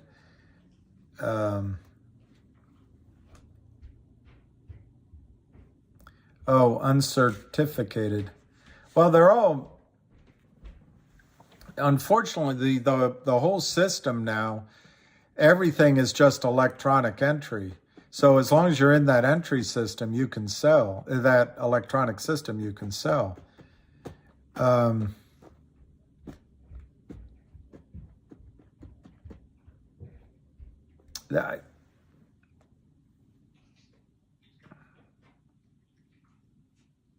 right, SESN. That looks like a nightmare, Steve, but you're saying it's good?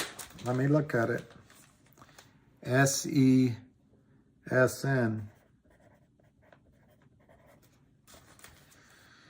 SESN.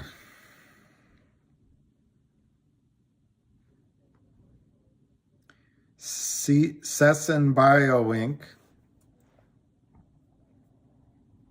They're doing a 20-for-1 reverse. Does that 60 cents already take that into account? Oh, and they're doing a merger. I don't see the announcement for the reverse.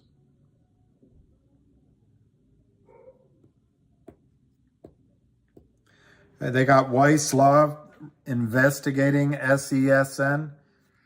Egads. Oh, they must be exempt from registration. Well, are you talking about trading on an exchange? Because I think you have to be registered in the 1933 and 1934 Securities Act to trade on an exchange.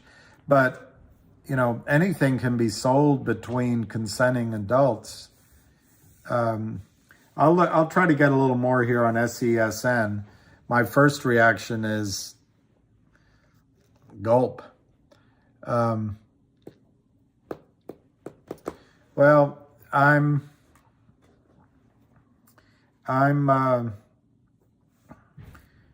not really allowed to talk about logic, but it's 33 cents. It's up from the lows. And I just have to wait till they make a news announcement. But I think in talking with some shareholders, I think it's blue skies ahead. It's bright days ahead, both in the short term and the longer term. But I've been asked not to talk about it sort of as a quasi-quiet period until they have an ability to make a news announcement. I don't mean to be mysterious because I don't really know what that announcement's going to be, and I don't think it's earth-shattering, but I don't know what it's going to be. So it's 62 cents, and they're going to do a 20-for-1, 1 for 20.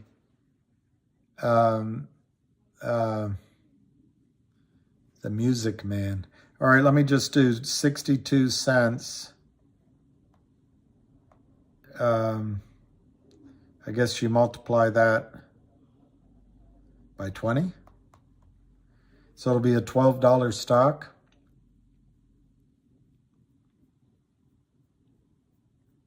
Not knowing much more, I don't know why they're doing it.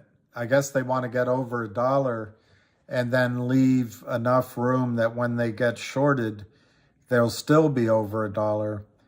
But it doesn't thrill me. They're paying a 36-cent dividend. Oh, well, that's nice. If they're paying 36 cents, make sure you hold it past the record date and make sure you get paid, because that 36 cents is more than 25%. Yeah, 12.40 is what I got. So that's worth buying, Steve. I can see why you did that. Is Logic even trading? Yeah, Logic is trading. But I got to be careful. I don't want to... I don't want to say things I don't know and then things I might know. And I was just asked to zip it. But it's 21,730 shares traded today in Logic. And I think maybe what's missing possibly is short volume. But that's a guess on my part.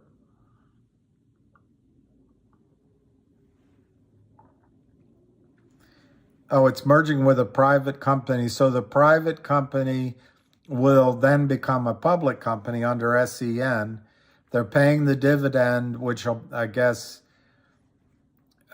takes care of people inside, suffering investors, and doing the reverse. It might work, Steve. You're catching me a little, I don't know enough about it. Star SS, when will we get a resolution on MMTLP? As I was pointing out to somebody earlier, maybe it was, I can't remember who, but maybe it was Barry, I can't remember. I mean, I understand the urgency. Everybody has been harmed, but what I cannot understand is how this is a major problem. And if I understand it, it could be almost 1.5 billion shares that were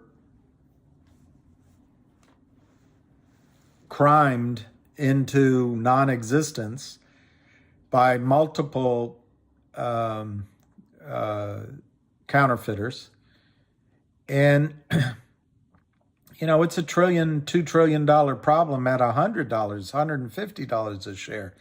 If the insider's value of $600 a share and higher is used, this is a massive problem. Massive. So I just don't know, pressing for a resolution instantaneously. This isn't instant oatmeal. This is the full 30-minute kind. And I just don't see an instant resolution. I was hopeful that everyone would get together and realize that it's so blindingly obvious what to do. I mean, it's pretty simple. NextBridge should issue 1 billion shares and create one of the most exciting North American, if not world, oil and gas companies. They should pay you, let you each have a share and give you a cash distribution. Let the criminals walk. Don't have discovery. A prime broker might go down. Broker dealers are going to have to put up cash. Criminals are going to lose all their assets. And the DTCC probably puts up trillions, 1 or 2 trillion. And everyone goes on. The The journalists can continue to report on various infractions by white males against everyone else, white straight males against everyone else in society, and we can go on with our life. And then the regulatory people, I think, should be, fired en masse. I think the SEC should be reestablished as a lifelong profession, so that if you leave, you can't take a job in the industry for 10 years. And I think FINRA should not be a self-regulatory organization. I think market makers, if we need them, should have a completely different regulatory body, separate completely. And I think Hillary Clinton, Bill Clinton, Joe Biden, trying to think of others, Condi Rice, people like that should not be allowed to be bribed by Goldman Sachs, Morgan Stanley, and the rest of them, Citadel. But are those changes going to come? I don't think so.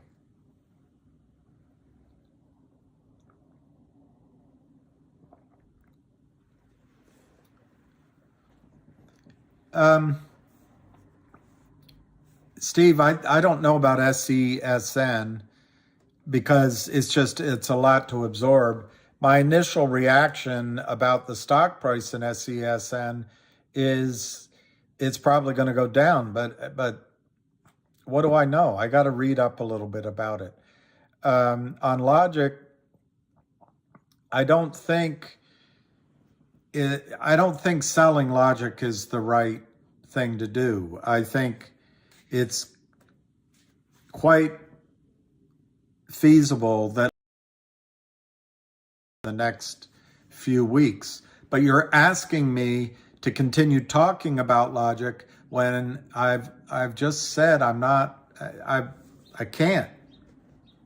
I've been asked to wait until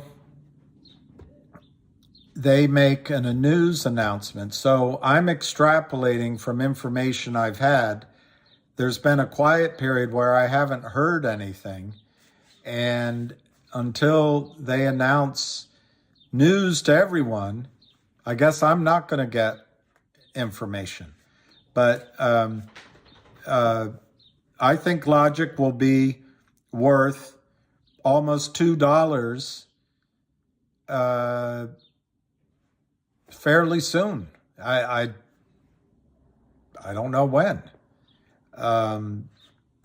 But that's based on information that might be stale, pending news. But Steve, I'm feeling like I'm just bullshitting now. I can't news, and I've been asked not to talk about it. And now that it's been asked to me about 4 times now, I'm feeling like I'm being mealy-mouthed, and I also feel like I'm trespassing on my assurance that I would zip it. So I don't know what else to say about Logic, but I wouldn't sell Logic. And I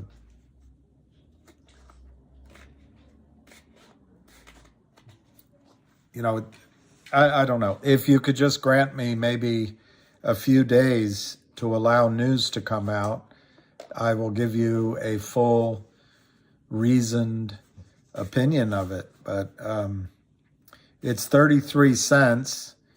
The 52-week high is $1.20. But recently, as you know, it got down to 21 cents. And let me just see if there's some SEC filings. Maybe that would allow me to. Maybe that would allow me to say something if there's a filing.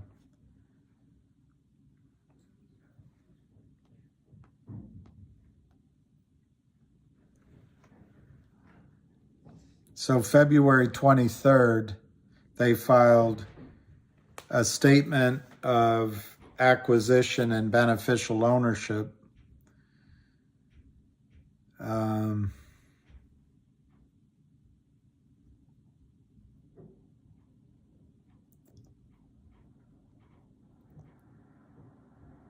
Timothy Wong bought 4 million shares, and I don't know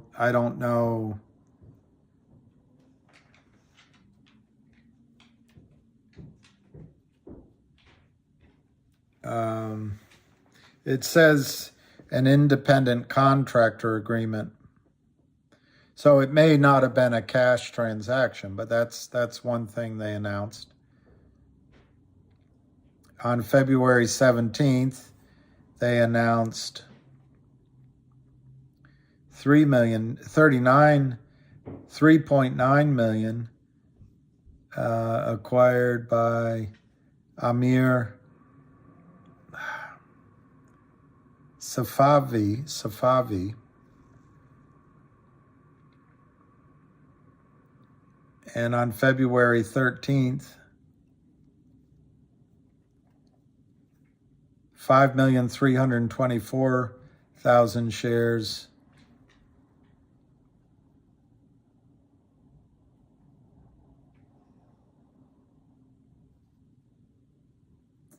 by Brendan O'Neill.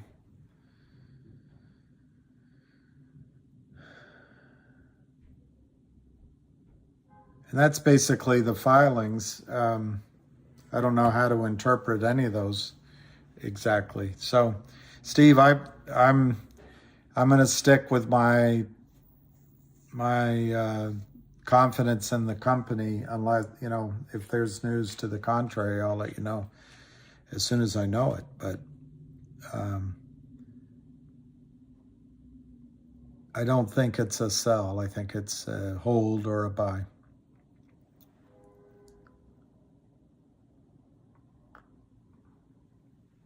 No more talk of LGIQ. Well,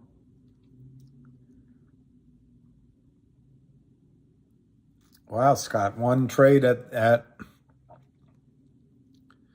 Barry Crouch. Boy.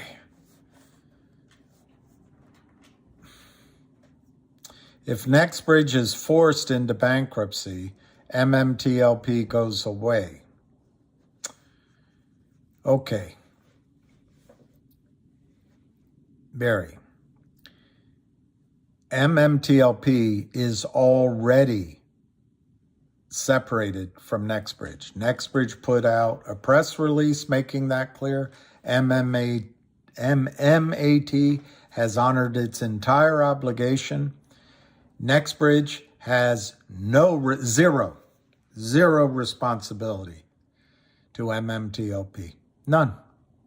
NextBridge did nothing wrong.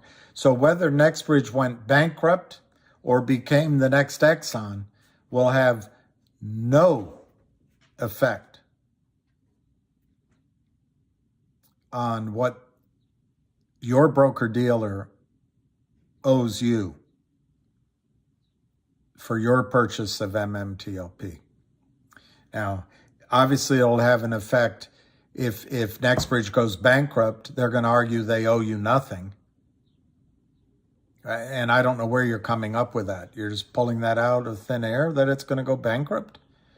Roth Capital is selling 40 million new shares of NextBridge. I guess your thought is the criminals will have such a ear of Roth Capital that they'll do a sell under, that NextBridge will actually have to pay the criminals, so the criminals will buy NextBridge's shares. I can't figure out in what planet NextBridge is going to go bankrupt.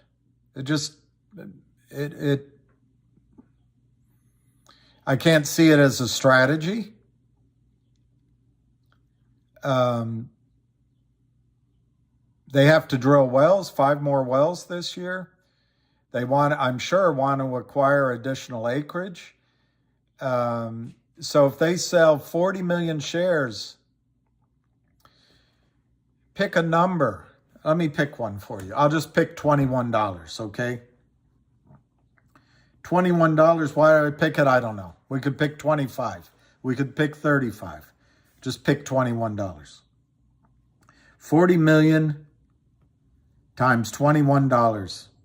$840 million raised. Say 40 million is lost in the transaction costs.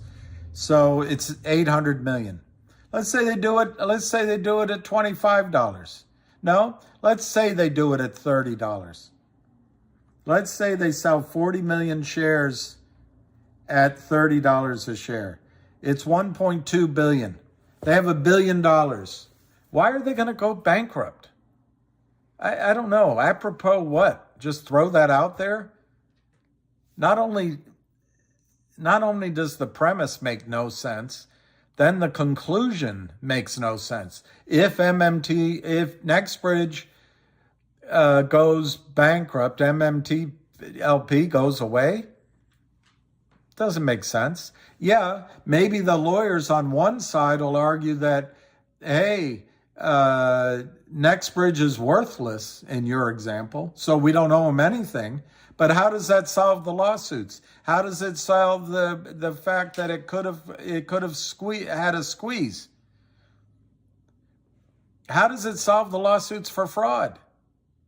What's in your account? I don't know. I think that is probably, you didn't think before you put that one up.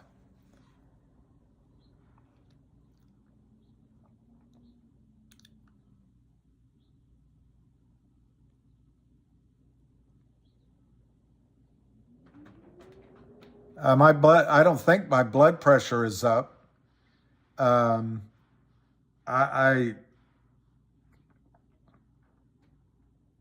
don't think my blood pressure is up. I hope not. I'm at that time of my life where I shouldn't have it.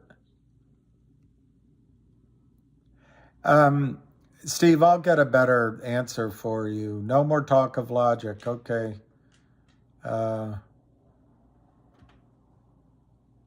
I know it's a slippery slope. I wasn't given an absolute mandate not to say anything, but just asked to wait till the news comes out. So I'd rather just wait.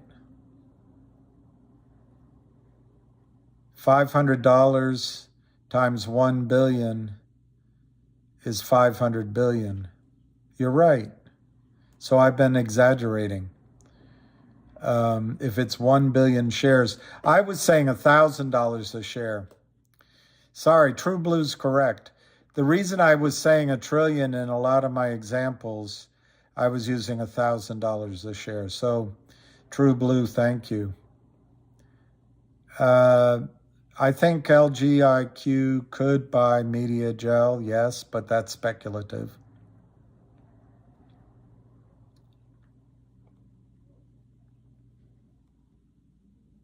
I don't know, Star SS, when we're going to get a resolution on MMTLP.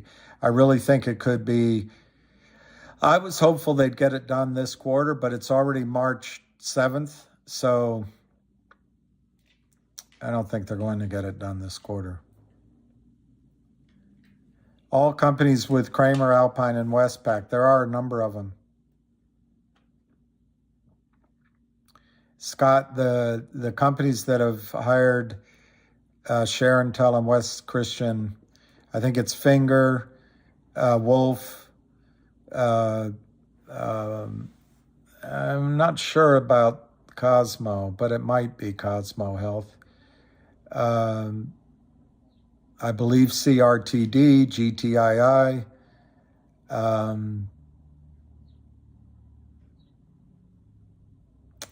Yeah, and I think there's some others. So yeah, maybe someone could get that.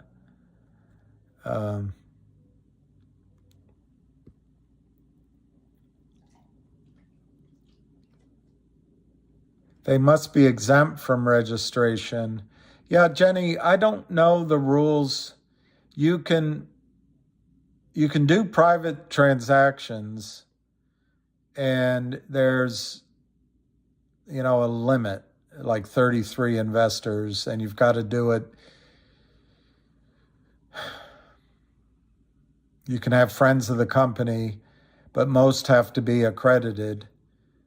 There's dollar limits. I'm just not in my head. I don't have the answer. I guess that's the most honest thing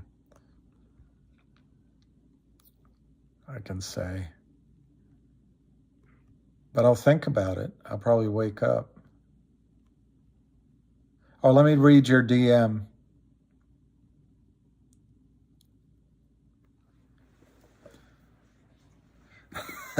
Lena always. Yeah, I know. I should remember the number of the rule.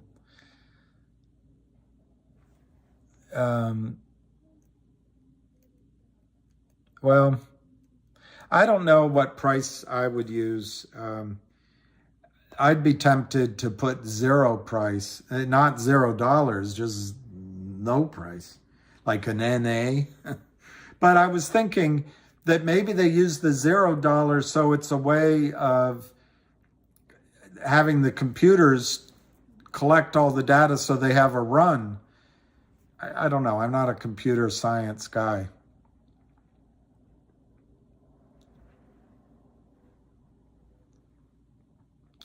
Yeah, it's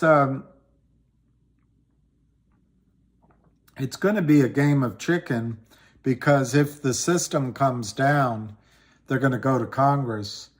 But I'm just not sure Gary Gensler really cares about the over-the-counter markets. So that might be the explanation. I'm looking, which I always forget to do.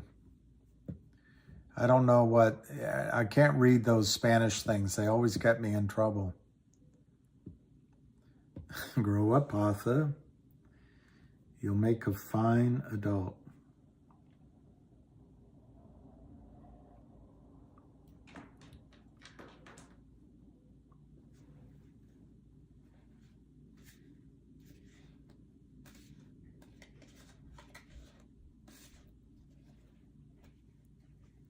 Park Avenue Securities.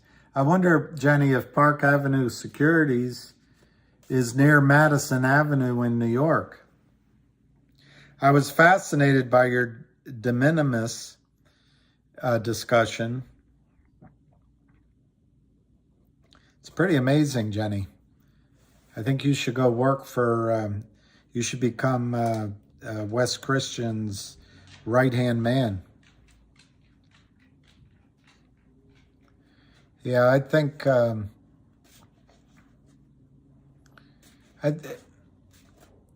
I think Gary's there to protect Goldman Sachs's franchise.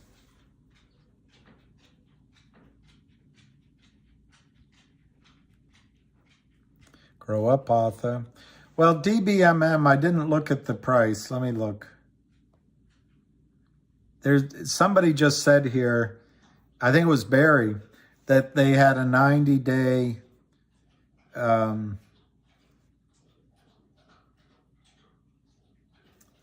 some sort of court 90-day kick it down the road ruling. So it's 0.0104, 2 million shares. What I heard on that stock was just a massive crushing counterfeit position, and they got the stock down to 0.0004 this year, and that's what Kurt Kramer likes to do. It's called seller boxing, as I learned the name recently from hedge trader or something. It's called. But as I've always called it, they want to get it down to a zombie level where it's hopeless. They don't report taxes. The company can't raise money. And it's like it's like Mrs. Pac-Man. They've gobbled all the ways to strip equity out of the stock. But now it's 0.01. And I don't think that is low enough for it to be seller boxed, although it's pretty darn low. The key with DBMM is to my memory, it has less than 1 billion shares outstanding and something like 8 billion counterfeit. And they do all the Kramers, they signed something with the Kramers. She's been fighting it. She's a fighter.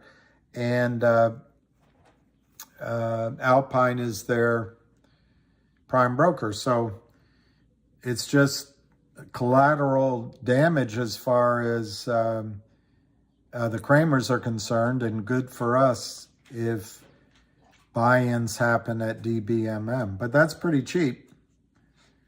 0.0129.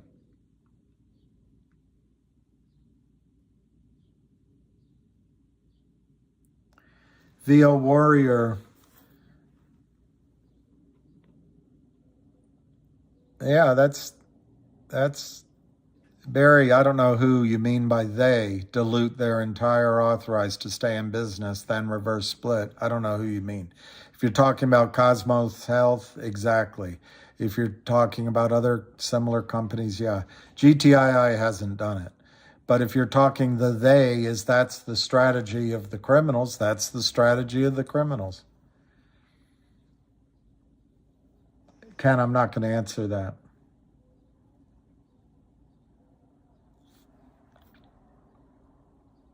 Time to face facts. They own time and space. What orders go through, when they go through, and how they go through. When we're supposed to win, they find a way to counterattack by any means necessary.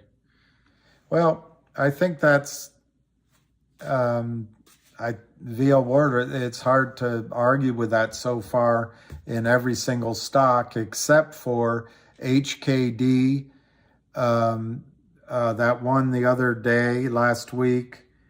Now I'm forgetting it. I don't have it on my list anymore, but there was a stock that went from something like $8 to $100 in a day.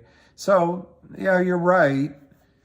But every now and then a short squeeze happens. So, but VO, can't argue with your logic. Tom McCartney, multiple reasons GTI will run.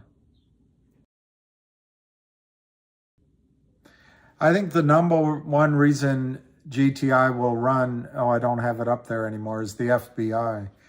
I think the FBI is deadly serious about going after whomever gave the orders to sell, manipulating the stock price downward, and then decayed those orders, stiffing a retail brokerage office for $2.5 million or more dollars. I think the FBI is really serious about that.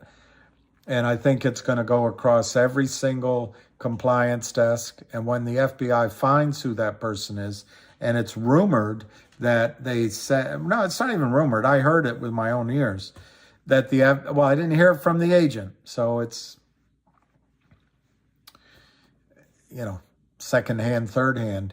But I said that the FBI believes the person who sold these fraudulent shares and decayed the trade is the same gentleman selling shares all over the country. So my number one reason is GTII is going to get the benefit of the the FBI arresting a criminal. Unlike Gary Gensler, the FBI is going to arrest somebody. But I don't trust the head of the FBI. He's bought by Goldman Sachs too, for all I know. But right now it's the lower level part of the FBI. The second thing I think that's going to make GTII go is the 30 days, which is now 3 weeks, that this court case where the DTCC and the NSCC are stating that Alpine is deficient because of a concentrated naked short position. I'm using that word, naked short position in GTII. Both of those events, both of those items out there, I think will cause aggressive buying by desks on Wall Street who want to make a profit.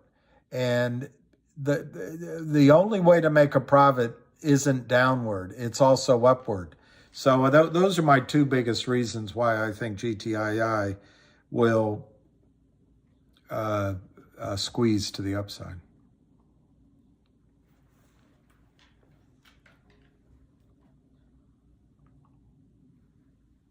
Well, Scott, you're right. The cake is baked, and there's these news story. But you notice on a lot of these companies, like one that I think Steve asked me about, you get good news and then the stock goes down, or somebody asked me about, like TRK had good news and it's down.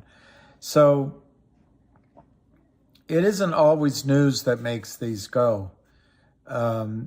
What makes them go is when the stock price outstrips their ability to keep it down.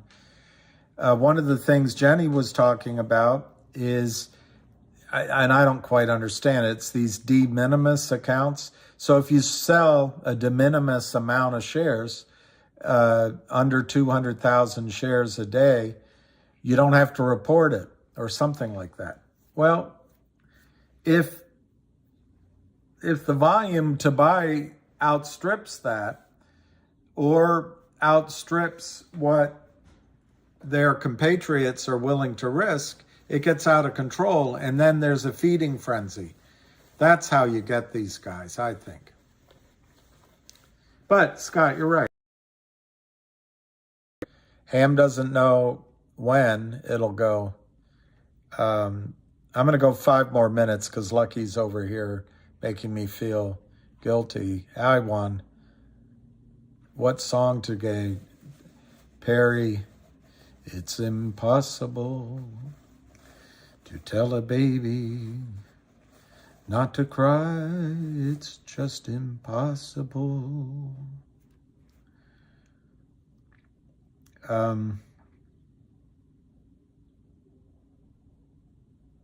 So I don't know what else to say. I'm leaning more toward the fact that the DTCC has had it with Alpine. That's an interesting point, Charlie Mack. And it's a good one. That one way to clean this up, although they've got the MMTLP issue out there, one way to clean this up is to take out someone that no one cares about, Alpine. But Jenny's done some work and I guess sees a connection with, can't remember, it's another company that then leads to BNY. So, but I like your idea. Please email. You're not, okay, Barry Crouch. So everybody, if you guys buy, it's hopeless. The counterfeiters are just going to keep printing stock. So it's hopeless. You might as well give up. Eeyore. And just, guys, Barry Crouch, he's going to start a channel and you can just listen to all the reasons why none of this is ever going to work, ever. Never going to work. So I know he's convinced me today that it's hopeless and there's just no reason to be buying. There's no reason to study these stocks. Just get out and sell everything. It's all hopeless. Oh, Eeyore.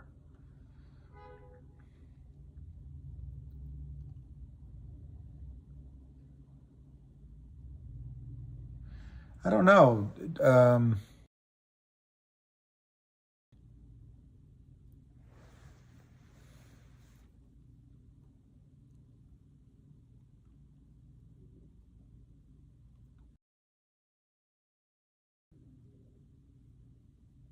I don't think that question is to me, so I don't know how to answer it.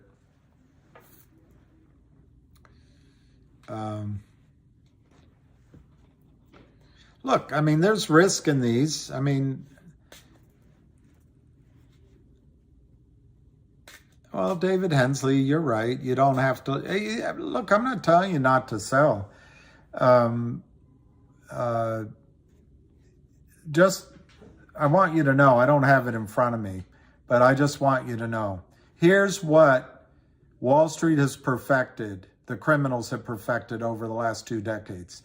They pay guys like Barry Crouch, and you don't know if he's not one of them. They pay guys to spread FUD, to lie, to manipulate, cause you to sell. I think that is the lowest life of human being, to get paid, to cause other people to sell while the criminals enrich themselves.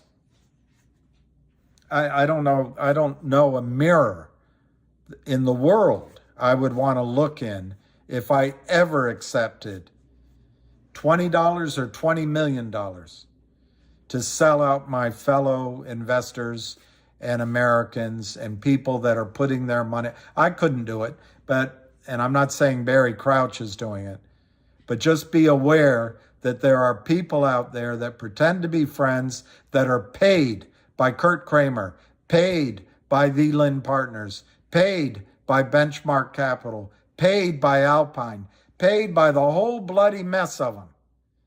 And there's lawyers too. This isn't kindergarten.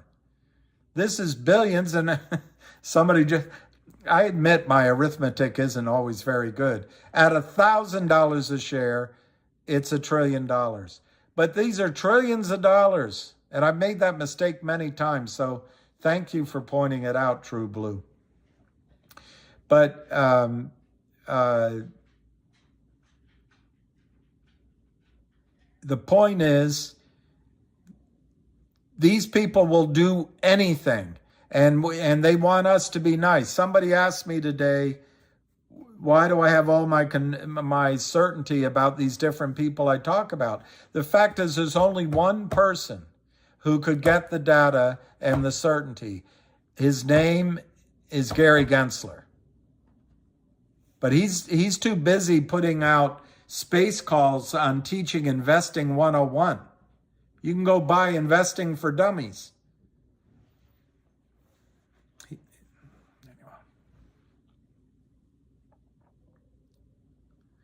What's the best endgame scenario? I think Barry, yeah, it is Barry. You can say whatever you believe is true. And but I think via Warrior, I think you should listen to Barry Crouch. As much buying has happened, the only thing that's going to happen here is the counterfeiters are going to continue to sell GTII shares. They've already sold 325 million.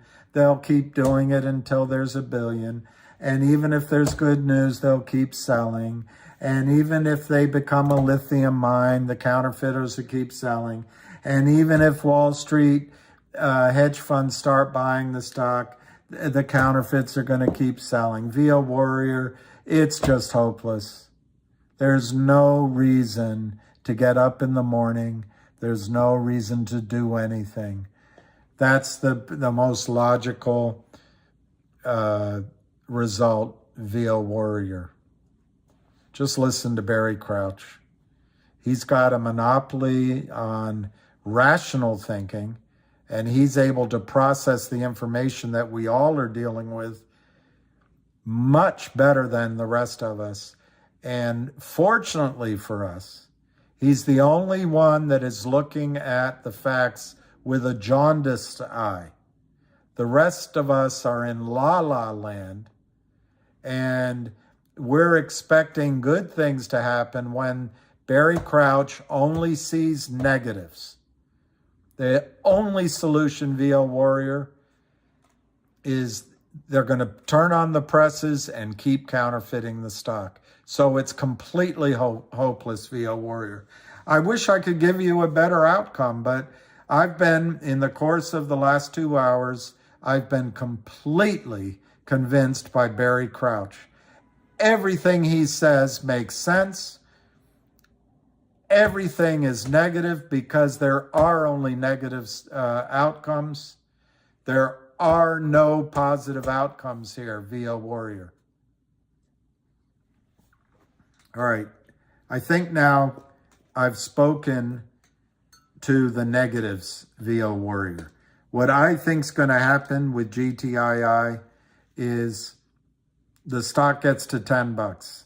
13 bucks, 20 bucks. There's going to be a lot of selling on the way up. People like Barry Crouch have gotten this idea in people's head that the stock is going down. You'll be lucky to get out of it. Just sell. So that, and I'm not saying he's wrong. I'm not going to say it. You have to be selling on the way up. But eventually when it gets to 10 or 13 or 15 or 21, if it does, there will be buy-ins. And I asked Barry Crouch one thing. Has he seen 325 million shares bought back? No, but, well, they'll just sell another 300 million. No one enforces it. And as much money as we put in, they're just going to keep selling. So those are your choices, VO Warrior. You have management who is not going to do a toxic financing. You have management that is not going to deal with people who would love to be friends with guys like Barry Crouch. GTII is working on several transactions. Go to their website that could revolutionize the stock overnight. But even if that does not happen, they have enough money where they do not need to go to the market again. Wes Christian is going to file a lawsuit. I don't know on what. It might be on a tangential issue like stock manipulation or something like that. But he's going to get it filed.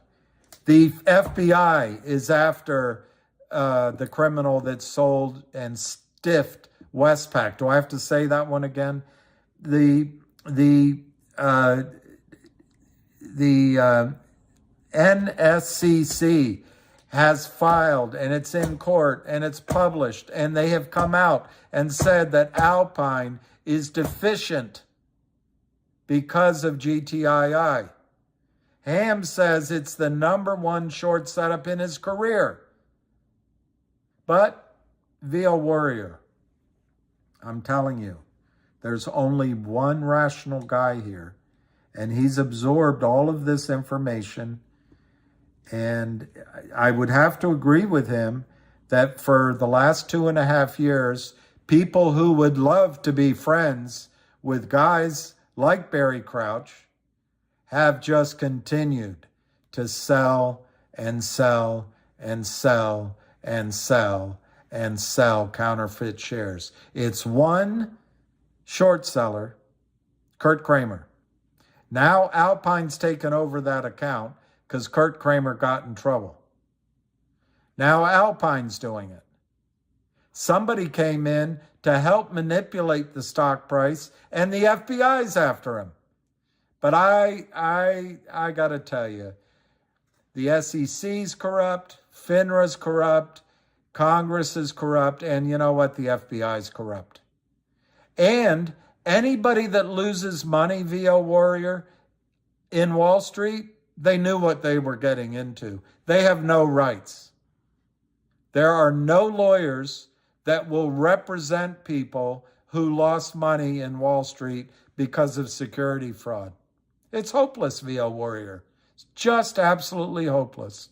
It's hopeless for MMTLP. It's hopeless for GTII. It's hopeless for CRTD. It's hopeless for CLNV, it's just hopeless, VO Warrior. I think your only alternative is to sell, and I can't give you advice, of course. Check with Barry. Put all your money in the Goldman Sachs Golden Opportunity to Short and Drive Companies Bust Plus Fund. And I think you'll be able to make 13% per year, and they'll be able to make 30, 40, 50% per annum. And that's the way to go if you can get into that fund. That's your future, because there is just no hope, VO Warrior. None.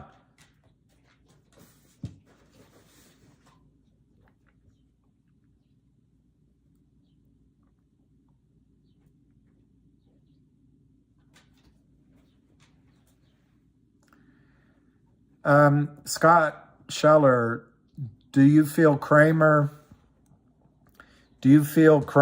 and Alpine have the stones to short 300 million shares and other stocks too, or is CTD involved? CTD. Citadel? In the case of Kramer, yes. For the majority of 2.5 years, Kurt Kramer's the only one selling in that stock. It's an idiot trade. And Kramer is an idiot. Greedy moron. In the case of Alpine,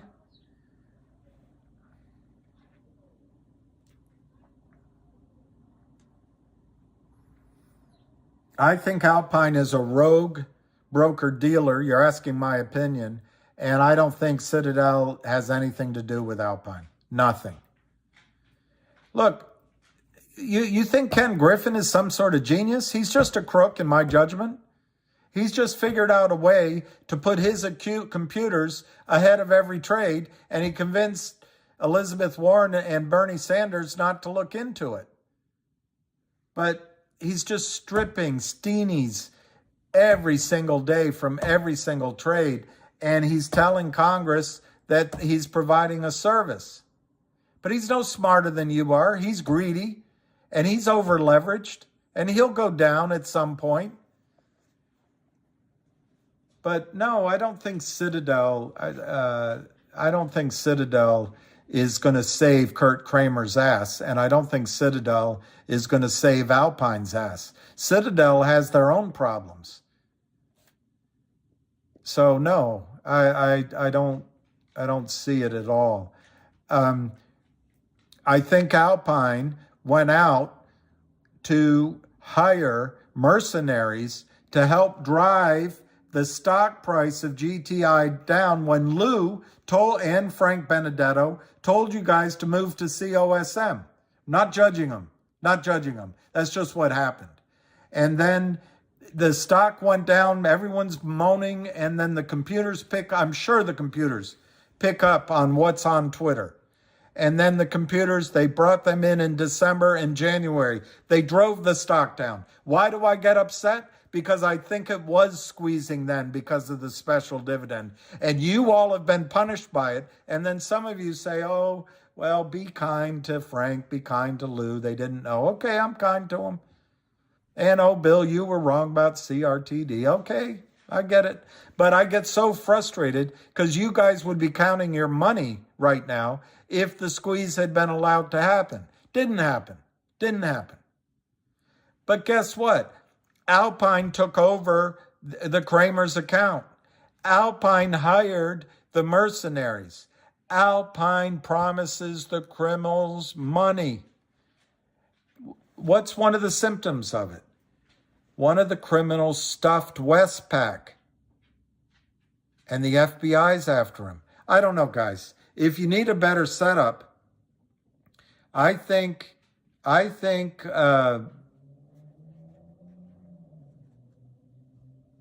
don't know, Netflix. Netflix might be a good stock to buy, or I don't know. There must be a better setup out there where the facts are lining up and everything is clear, I mean, what do you want?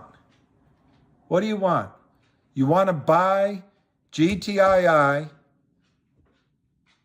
at $1.40 when it's already trading at 100? Is that what you want?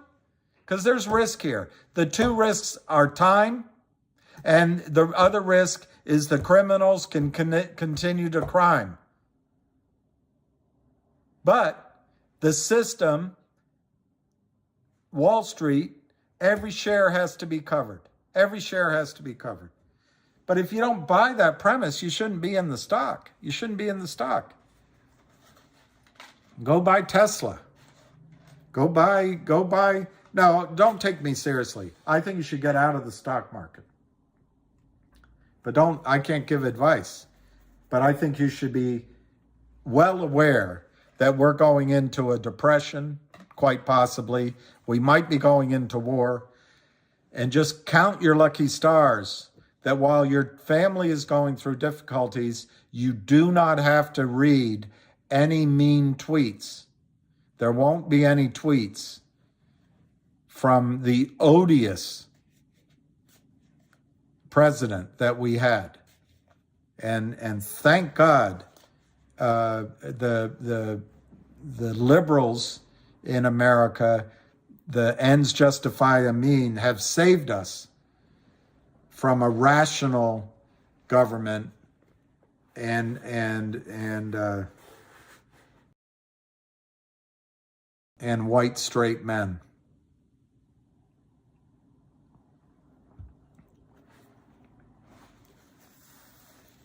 Anyway, I don't know what you want. If you want to experience, as Ham calls it, a life-changing event, so in my judgment, GTII can go to $1,000, $2,000, $5,000 in a spike, in a squeeze. You want to be exposed to that kind of upside? But Barry wants you to ascertain, no longer able to counterfeit. That's what Barry wants you to check out. Secondly, Barry wants you to figure out that FINRA and SEC are going to start enforcing the rules rather than ignoring them. Barry wants you to find that out. And Barry also wants you to find out that the real amount of shares short is what we're saying. Barry also wants you to find out that if buyers come in, and this is repetitive to the first one, that the criminals can't just turn on the presses and suppress that buying volume. So first, you better check all the boxes that Barry wants you to check. But I would ask you, how do you expect to be exposed to a stock that might give you 10x, 15x, 30x, 50x, 100x, 500x, or more?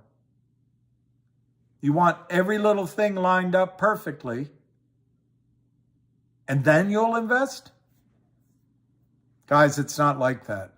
You have to give your best judgment with the facts you have. You've seen AMC run. You've seen GME run. You've seen HKD run. Volkswagen ran. Piggly Wiggly ran. You've seen squeezes in history. You've seen one last week. I can't remember the name of it. Laura or something. They come out of the blue. But there's setups to them. GTI has that setup. MMTLP, you're going to get paid in my judgment. But you want to listen to guys like Barry Crouch? I don't know how he gets it up for his wife when he's at home. Oh dear, it doesn't look like it's gonna lift this evening, and even if it did, I'm not sure that it would last very long, and I'm just not sure I can satisfy you tonight, dear. I mean, how do you live your life like that? No hope?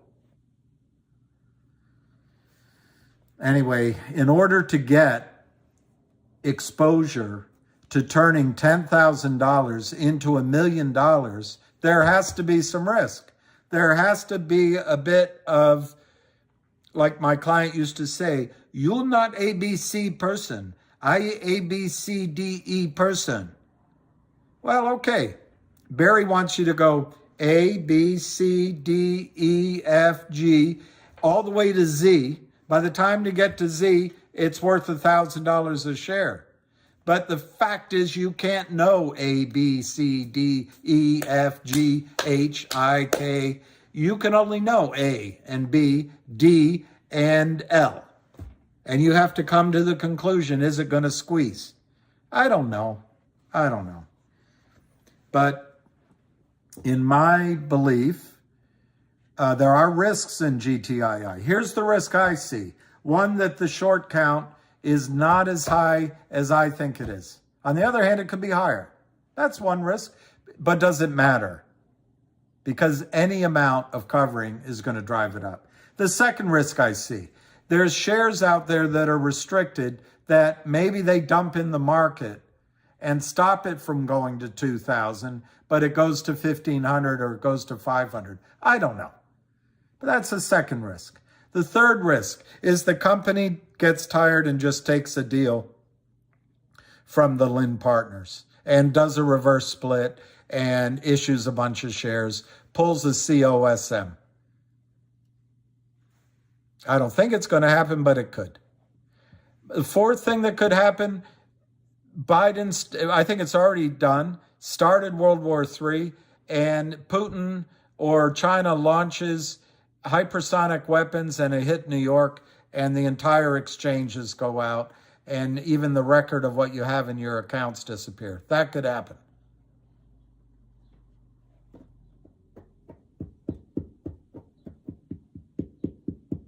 I guess GTII, as my sister used to say when she read a book before I did, she'd tell me that the guy and the protagonist, I'd tell her, I don't want to know the ending. And she'd say, well, his name is Fred. And at the end, he jumps in a pool, has a heart attack, and dies. So maybe there's a risk that GTII jumps in a pool and dies. And the sixth thing is that the very effective spokesperson, unintentionally, I assume, for Kurt Kramer and Alpine, Barry Crouch might be right, that just forever, as many shares as we buy, put the pedal to the metal, it's going to be trillions of shares of GTII are going to be printed by Kurt Kramer and Alpine. And the FBI is going to quit looking for whoever stiffed Westpac. The NSCC is going to stop pursuing in court the deficiencies of Alpine. Alpine's going to grow a pair and suddenly have resources it doesn't have right now. West Christian is going to be unsuccessful suing on behalf of GTII. The 1-800 law firm is going to be one of the biggest bust acquisitions in history. Lawyers with $100 million in backlog revenue. It's going to be Kramer's going to be able to drive the stock into the seller box. The lithium mine deal is going to fall by the wayside, even though they just updated their website with it. I can only see doom and gloom ahead for GTII. It's all risk. It's all negatives. So why do you buy it? Why do you buy it? It's obviously going to go to under a penny, like Barry Crouch is implying. It's, hey, he has an opinion. Isn't he entitled to state his opinion? Of course he is. But you have to ask yourself if that opinion is paid for. You have to ask that. And I'm sorry, that's just how you have to look at it. All of those bad things could and have happened. But why do you expect for a $1.60 stock to go to 1,600? Why? Because the FBI is after a criminal. Because Kurt Kramer ran out of money. Because Alpine took over the accounts. Because they're continuing to counterfeit because they can't lift their foot off the landmine. Not because they're winning, because they're losing. And it's all they know how to do. You've got the Second Circuit Court in New York, or whatever the hell it's called, going after Kurt Kramer for usury. Well, now he's down here in Virginia. Can he run ahead of it forever? He's had 2 decades of being a criminal. Can he continue forever? Let me ask you this, Barry Crouch. Is the IRS interested in how Kurt Kramer can afford a $5 million house and his wife, they all go out eating and O and FUXs with your friends without paying taxes on his gains? Where does the money come from? I don't understand your logic. Look, if you want to make 10% a year, right now the 2-year Treasury is paying 5%. 2-year, you can get 5%. There's an ETF run by, I think it's JP Morgan, and I'm forgetting the name right now. It pays 13%. It's a multi-industry, multi-country ETF, pays 13%. So Barry, if those are the kind of returns you're looking for, treasuries and ETFs are the place for you. Absolutely the place for you. If you're looking for returns that can change your life, as Ham said, pick one for us. Tomorrow, Barry Crouch, I'm not going to do it right now because I got to walk my dog. But Barry, tomorrow, I'll give you 20 minutes. If you want, we'll set it up. You can call in we'll set up some sort of number you can call in. And I'll put it on. And you can pitch your idea that might give investors out of the blue 10 to 1, 100 to 1. And you can explain how it's a certainty. You can explain your idea and how it is a certainty that they can get 100 to 1 or more without any risk. I look forward to it, Barry. I'll try to see how I can set up a free conference call. You can call into that. I can put it on speaker and you can go to town. But until you have that kind of idea, I'm going to stick by GTII. I'm going to stick by MMTLP. I'm going to stick by some of the other stocks that I've talked about. But this game isn't for sissies. And it really isn't for Eeyores either. You know what? I can be negative. I can be more negative than you, Barry. And so VO Warrior, my best resolution of GTII is that the FBI arrests whoever was selling that, and it might be Kurt Kramer. But if it's not, whoever it is, rats on who was paying him, and then they rat, and it becomes a massive RICO. And in the meantime, Alpine gets in trouble with the NSCC or the NSCC and is forced to buy in its position. That's the best result. And then people like Barry come and say, when the stock's at 1,500, oh my gosh, it could go to 3,000, and we'll be saying, well, good, buy it. We're already out. We got out on the way up. That's my best resolution. When? I'd say within the 30 days of the stay that the court gave, and I would say the FBI could do their work within, I don't know how quickly. I don't know how quickly. But I would guess they've already been working on it for 2 weeks. I don't think it would take much longer. And so VO Warrior, I think there is a lot of upside in GTI. Is it a guarantee? No. Is it a promise? No. Is it perfect? No.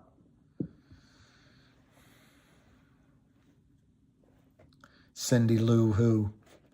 How would I do that, Lou? How would I do that, Cindy Lou Who? I know, Leo. FINRA employees are leaving.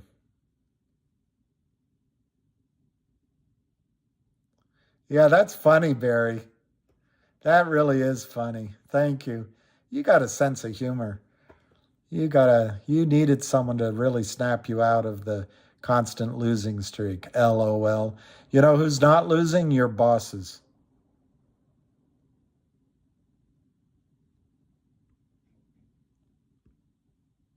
Hey, Lorenzo. How are you, Lorenzo Guzman? Walking my dog is a code, yeah.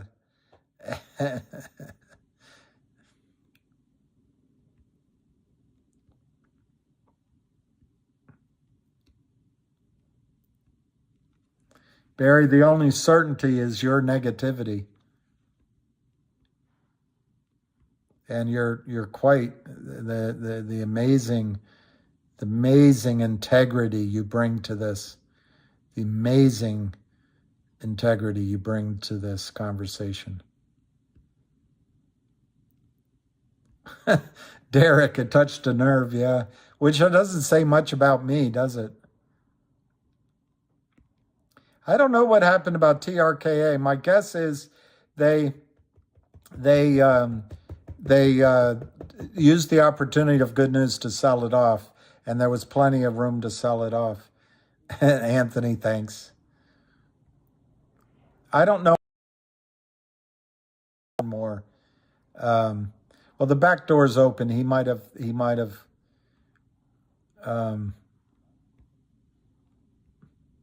Hey, Cryptic. All right.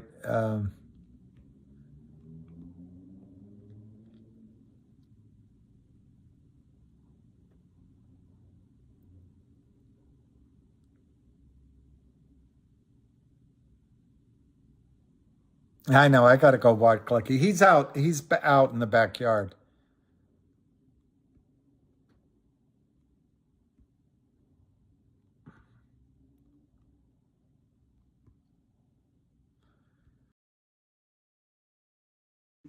Yeah, watch out for the uric acid. That's good advice. And maybe it touched a nerve. Maybe I'm just frustrated. It's taken over 2 years. And maybe I'm not promising you anything. I'm just saying we can live together without butchering. Men can live together without butchering each other. I'm not giving you anything you don't already have. There's words of courage. There's courage in your words of honor. I can't remember the whole speech.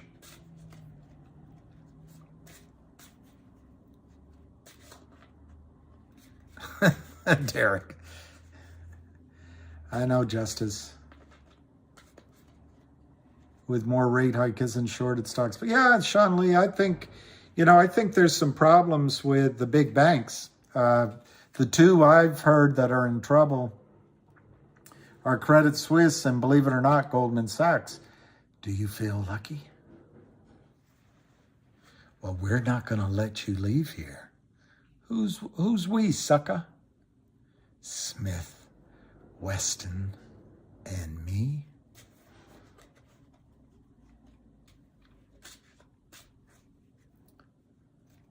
Is that your dog?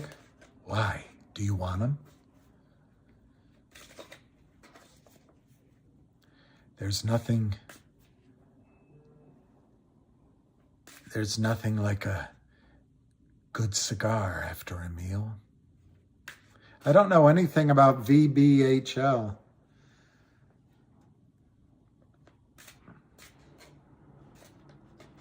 Yeah, sucker. Do you want to get a beer? Why didn't I think of that?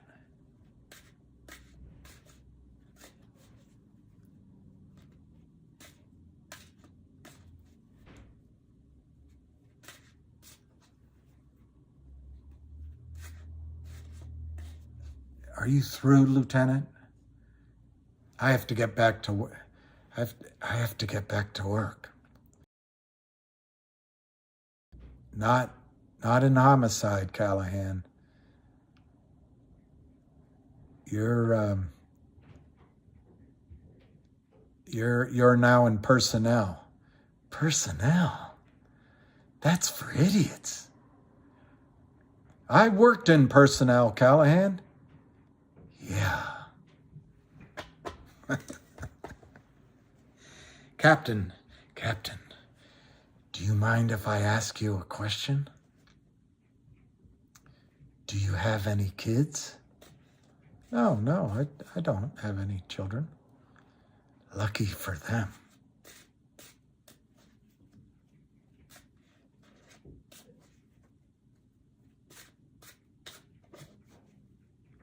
Oh, Heartbreak Ridge was one of his worst. Were the monkey ones. Yeah, Gran Torino's pretty good. I think Unforgiven is his best, frankly. But that didn't scare Little Bill, did it? We've all got it coming, kid.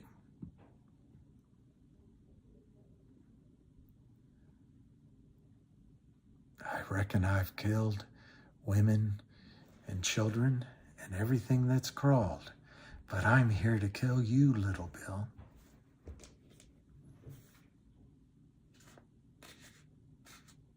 I don't know, country pride, I don't know. I understand some of the negativity. Will we see movement? I don't know, but I think we should see movement soon. Assassins is a good movie. I like the scene with in Good, Bad, and Ugly with I can almost remember his name. With the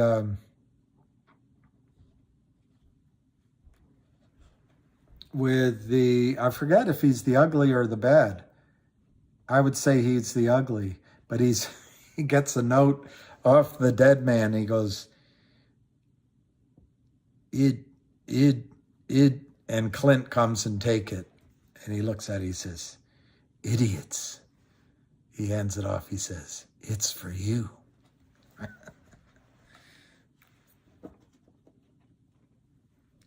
I think the SEC's not going to give us resolution on GTII. I think what's going to give us resolution on the GTII is FBI and buy-ins at Alpine. No, it's hard to be negative. I know Tuco, don't die, Blondie. Don't die, Blondie. I'll rest a lot easier knowing that my good friend Tuco is watching over me. I'm sure Barry was proper, and I overreacted. Well, he should have armed himself if he's gonna go decorating his saloon with my friend Ned.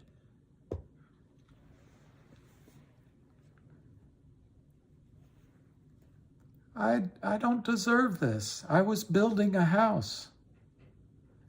Deserves got nothing to do with it.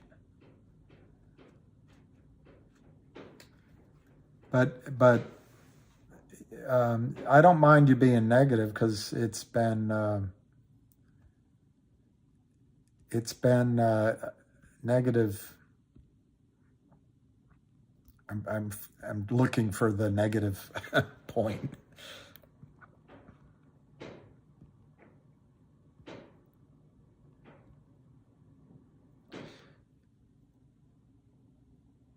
Yeah, Tom,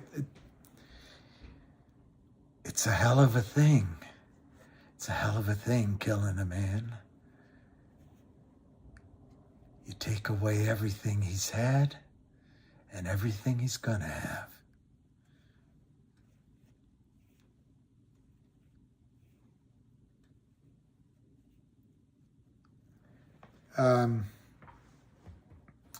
I think as much as Ham says we could go from company to company to company, I think once one of these criminals goes down and once one of these prime brokers goes down, it's going to be hard to get another one through the system.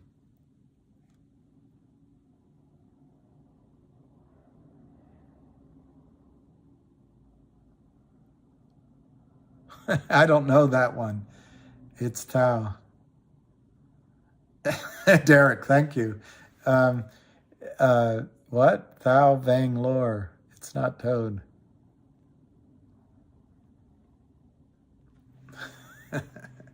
Blondie. Don't die, Blondie. Don't.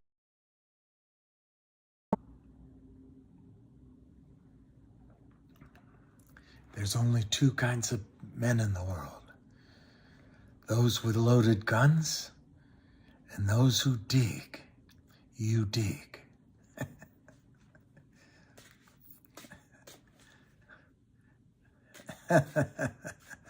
That's pretty good, Lion. Giannis, I might be wrong. Maybe it's 5. But, when these banks start going to Congress to be rescued, they're going to call a limit and they'll stop trading, I think. VBHI. VBHI, I'll look that up.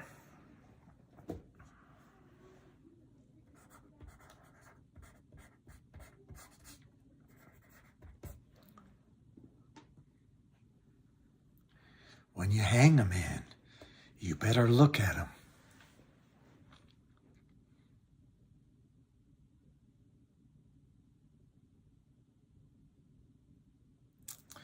Oh, Jenny L. Every gun makes its tune. That's a good memory there. That's a good memory. He also said, can't remember. When the woman comes across and he grabs her and I guess rapes her, I didn't know that. She gets all upset. And he says something to her. I just can't remember it. It was good, though. My mule doesn't think it's funny, you laughing. Oh. No, I understand that you men were just having fun. But he doesn't like it. Now, if you apologize, as I know you will. My mistake. 4.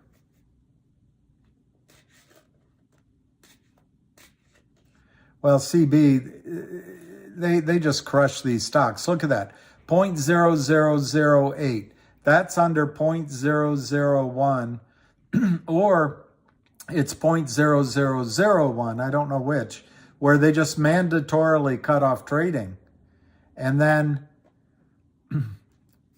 yeah, if you want to guarantee, buy a toaster. When you have to shoot. Are you pilgrims gonna stand there whistling Dixie? Are you pilgrims gonna pull those pistols or stand there whistling Dixie? Yeah, they take advantage of any stock up to drive it down. And that's why I think one of the advantages with GTII, everybody's working to make this happen. I tried to be reasonable. I didn't like it. Josie, red legs. I never would have thought red legs. Shouldn't we bury him, Josie? Birds gotta eat same as worms.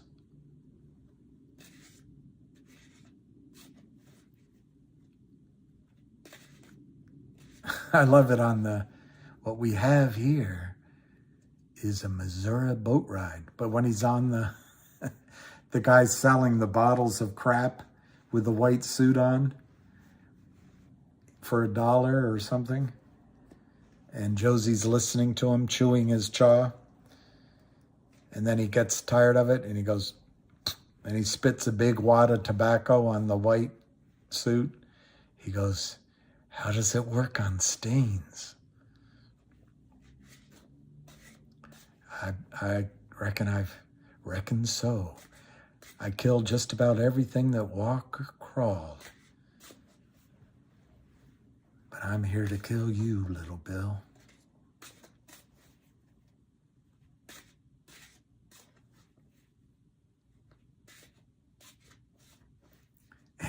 I love that one. You may run the risk, my friend, but I do the cutting if we cut down on my percentage. That's a good one. It's a good one. All right, Lucky, you're getting tired? Well, I suppose if I were to take a free one, it'd be you just as much as anyone else.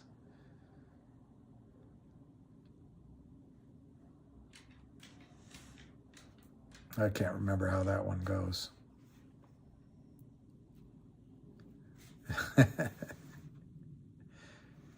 You best. That's great. You can quote Tuco. That's great.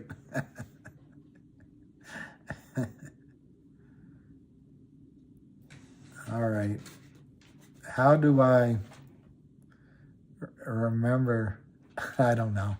I had a girlfriend, really, I did. She used to say, only men remember lines. Only men do that. There's so many I don't remember. Like, good night. Yeah, you can come back tomorrow, Barry. I don't know why you bother, but you're welcome back anytime.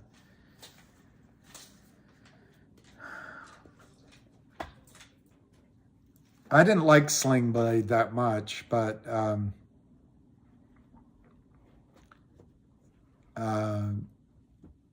he's pretty good. I liked the movie he did with Halle Berry. I thought that was pretty good. What would ever induce you to keep an obscure document? I wanted to be a nurse. Who were these men?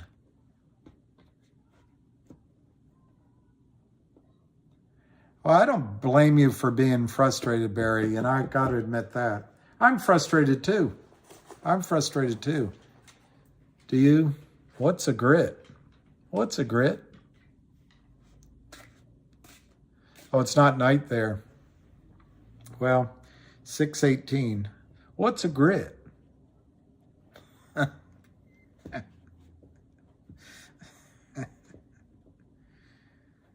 He said, in that one movie, he would always say, swell, swell.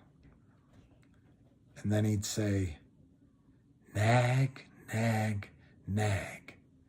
That's the one with Cagney and Lacey. Oh, and then he's in with Cagney and Lacey, and he goes into Mustafa's bar, and there's all these guys around Cagney, and one of them says, "Oh, that's all right, Callahan. We'll look out for you." You can never get away with this now. He turns around and says, "Well, that's mighty white of you." And then he goes into Mustafa's office and he starts picking up Holiday Inn, Best Western. I like your decor. But then anyway, the captain comes and arrests all of them and cracks down on them. And Callahan goes, I had a deal with Mustafa.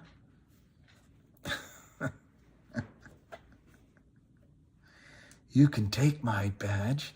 It's a 5-point suppository. Oh, that's interesting. I never seen Il Vitelloni. I don't know, Barbara. I used to have a memory.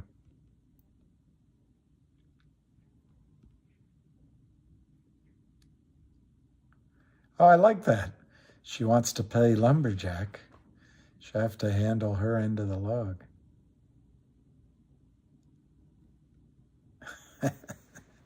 Oh, there's so many lines he has. I watched a movie last night with his son, and I'm forgetting Scott Eastwood. And Scott is, I think I don't know what women look for, but he's easily as good looking as his father. But he's a pretty good actor. And he seems like a good kid, too. Seems like a good kid. Yeah, I wish everyone abundance of wealth. I'm going to go one more minute because Lucky's getting impatient. And my apologies to Barry Crouch. Your points were all well taken, well thought out, and should be taken into account. I wish I knew better answers for MMTLP. I just don't. But I think it's going to be okay. And GTII, we're gonna have our day. And I want to write down Vitelloni. I don't know where to find that movie.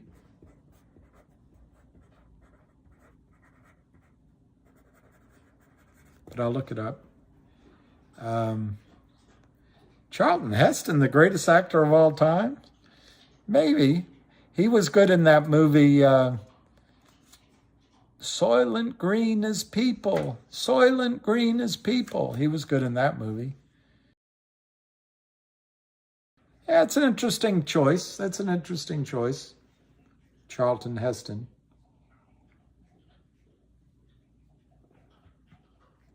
I think Gene Hackman has to be up there with the best.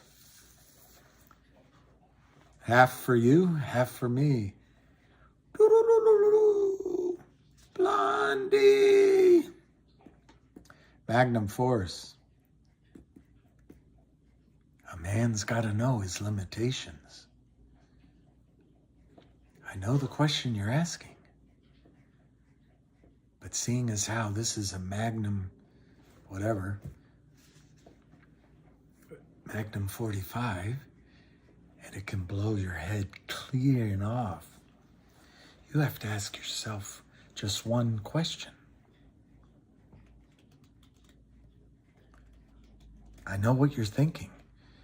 Did he fire 5 bullets or just 6 bullets or just 5? But seeing how this is a Magnum 45, the world's most powerful handgun, and it can blow your head clean off, you have to ask yourself just one question. Do I feel lucky? Well, do you, punk? Oh, Mr. Callahan, you're not going to like my answer. Conversation is a great movie. That's one of Hackman's best. All right, go clean and prep. Conversation is a tremendous movie by Gene Hackman. Absolutely amazing movie. French Connection was good too. And The Duke of Death was good. The Duck of Death. The Duke of Death, I says. Yeah, I've got to stop losing my cool. I'll do better. I never saw Rock Hudson that often in a movie. Hey, I'll look them up. All right, lucky boy. Let's just see one or two more little blips and we'll go, all right? Raising Arizona was an amazing movie. And if in the beginning of that one, Nicolas Cage did his impersonation of Elvis, if that's the movie, absolutely amazing. The conversation is good. I never saw The Bucket List. That might be good. Zandy's Bride. I never saw that one either. He was pretty good in that one where he's part of a big family in a house. Can't remember it. But he was good in Mississippi Burning. For a guy that pretty much looks one way and acts pretty much the same way, Gene Hackman is a good actor.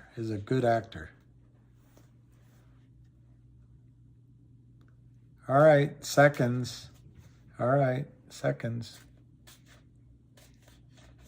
Hackman orders a mail order bride. I didn't know that. How much time is left? All right, so I think we learned a couple of things today. The most important being that FINRA is losing people, which means a change is going to come. A change is going to come. I was born. Lex Luthor, that's a good one. Kneel before Zod. What did Lex Luthor tell Superman? He said, your eminence, I forget what he called him. Your eminence.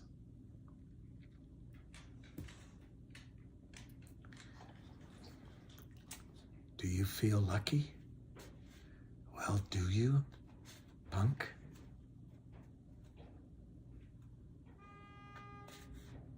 All right.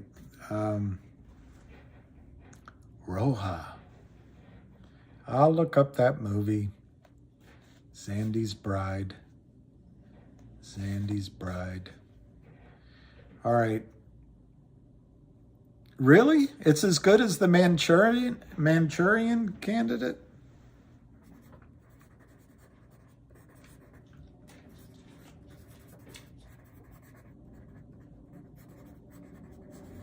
That's a good movie. All right, VO Warrior. I just don't know what to tell you, VO, about the timing of GTII, but all I know, it'll seem like it comes out of the blue, and it'll be over faster than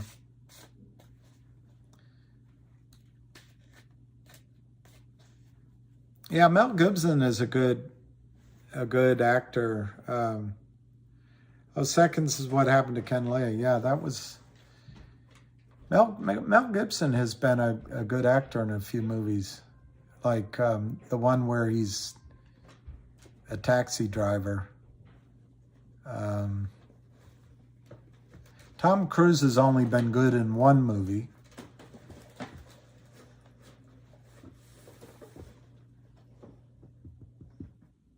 Brad Pitt's been good in 2 or 3.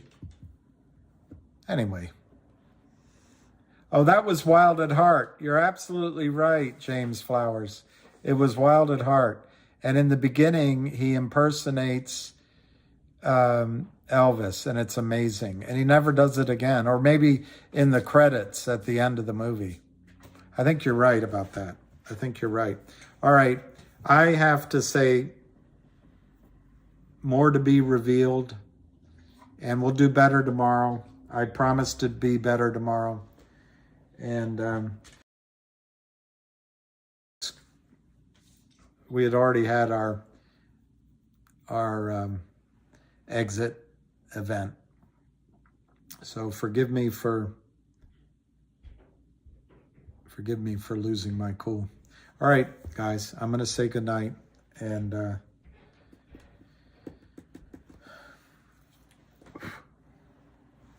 there we go.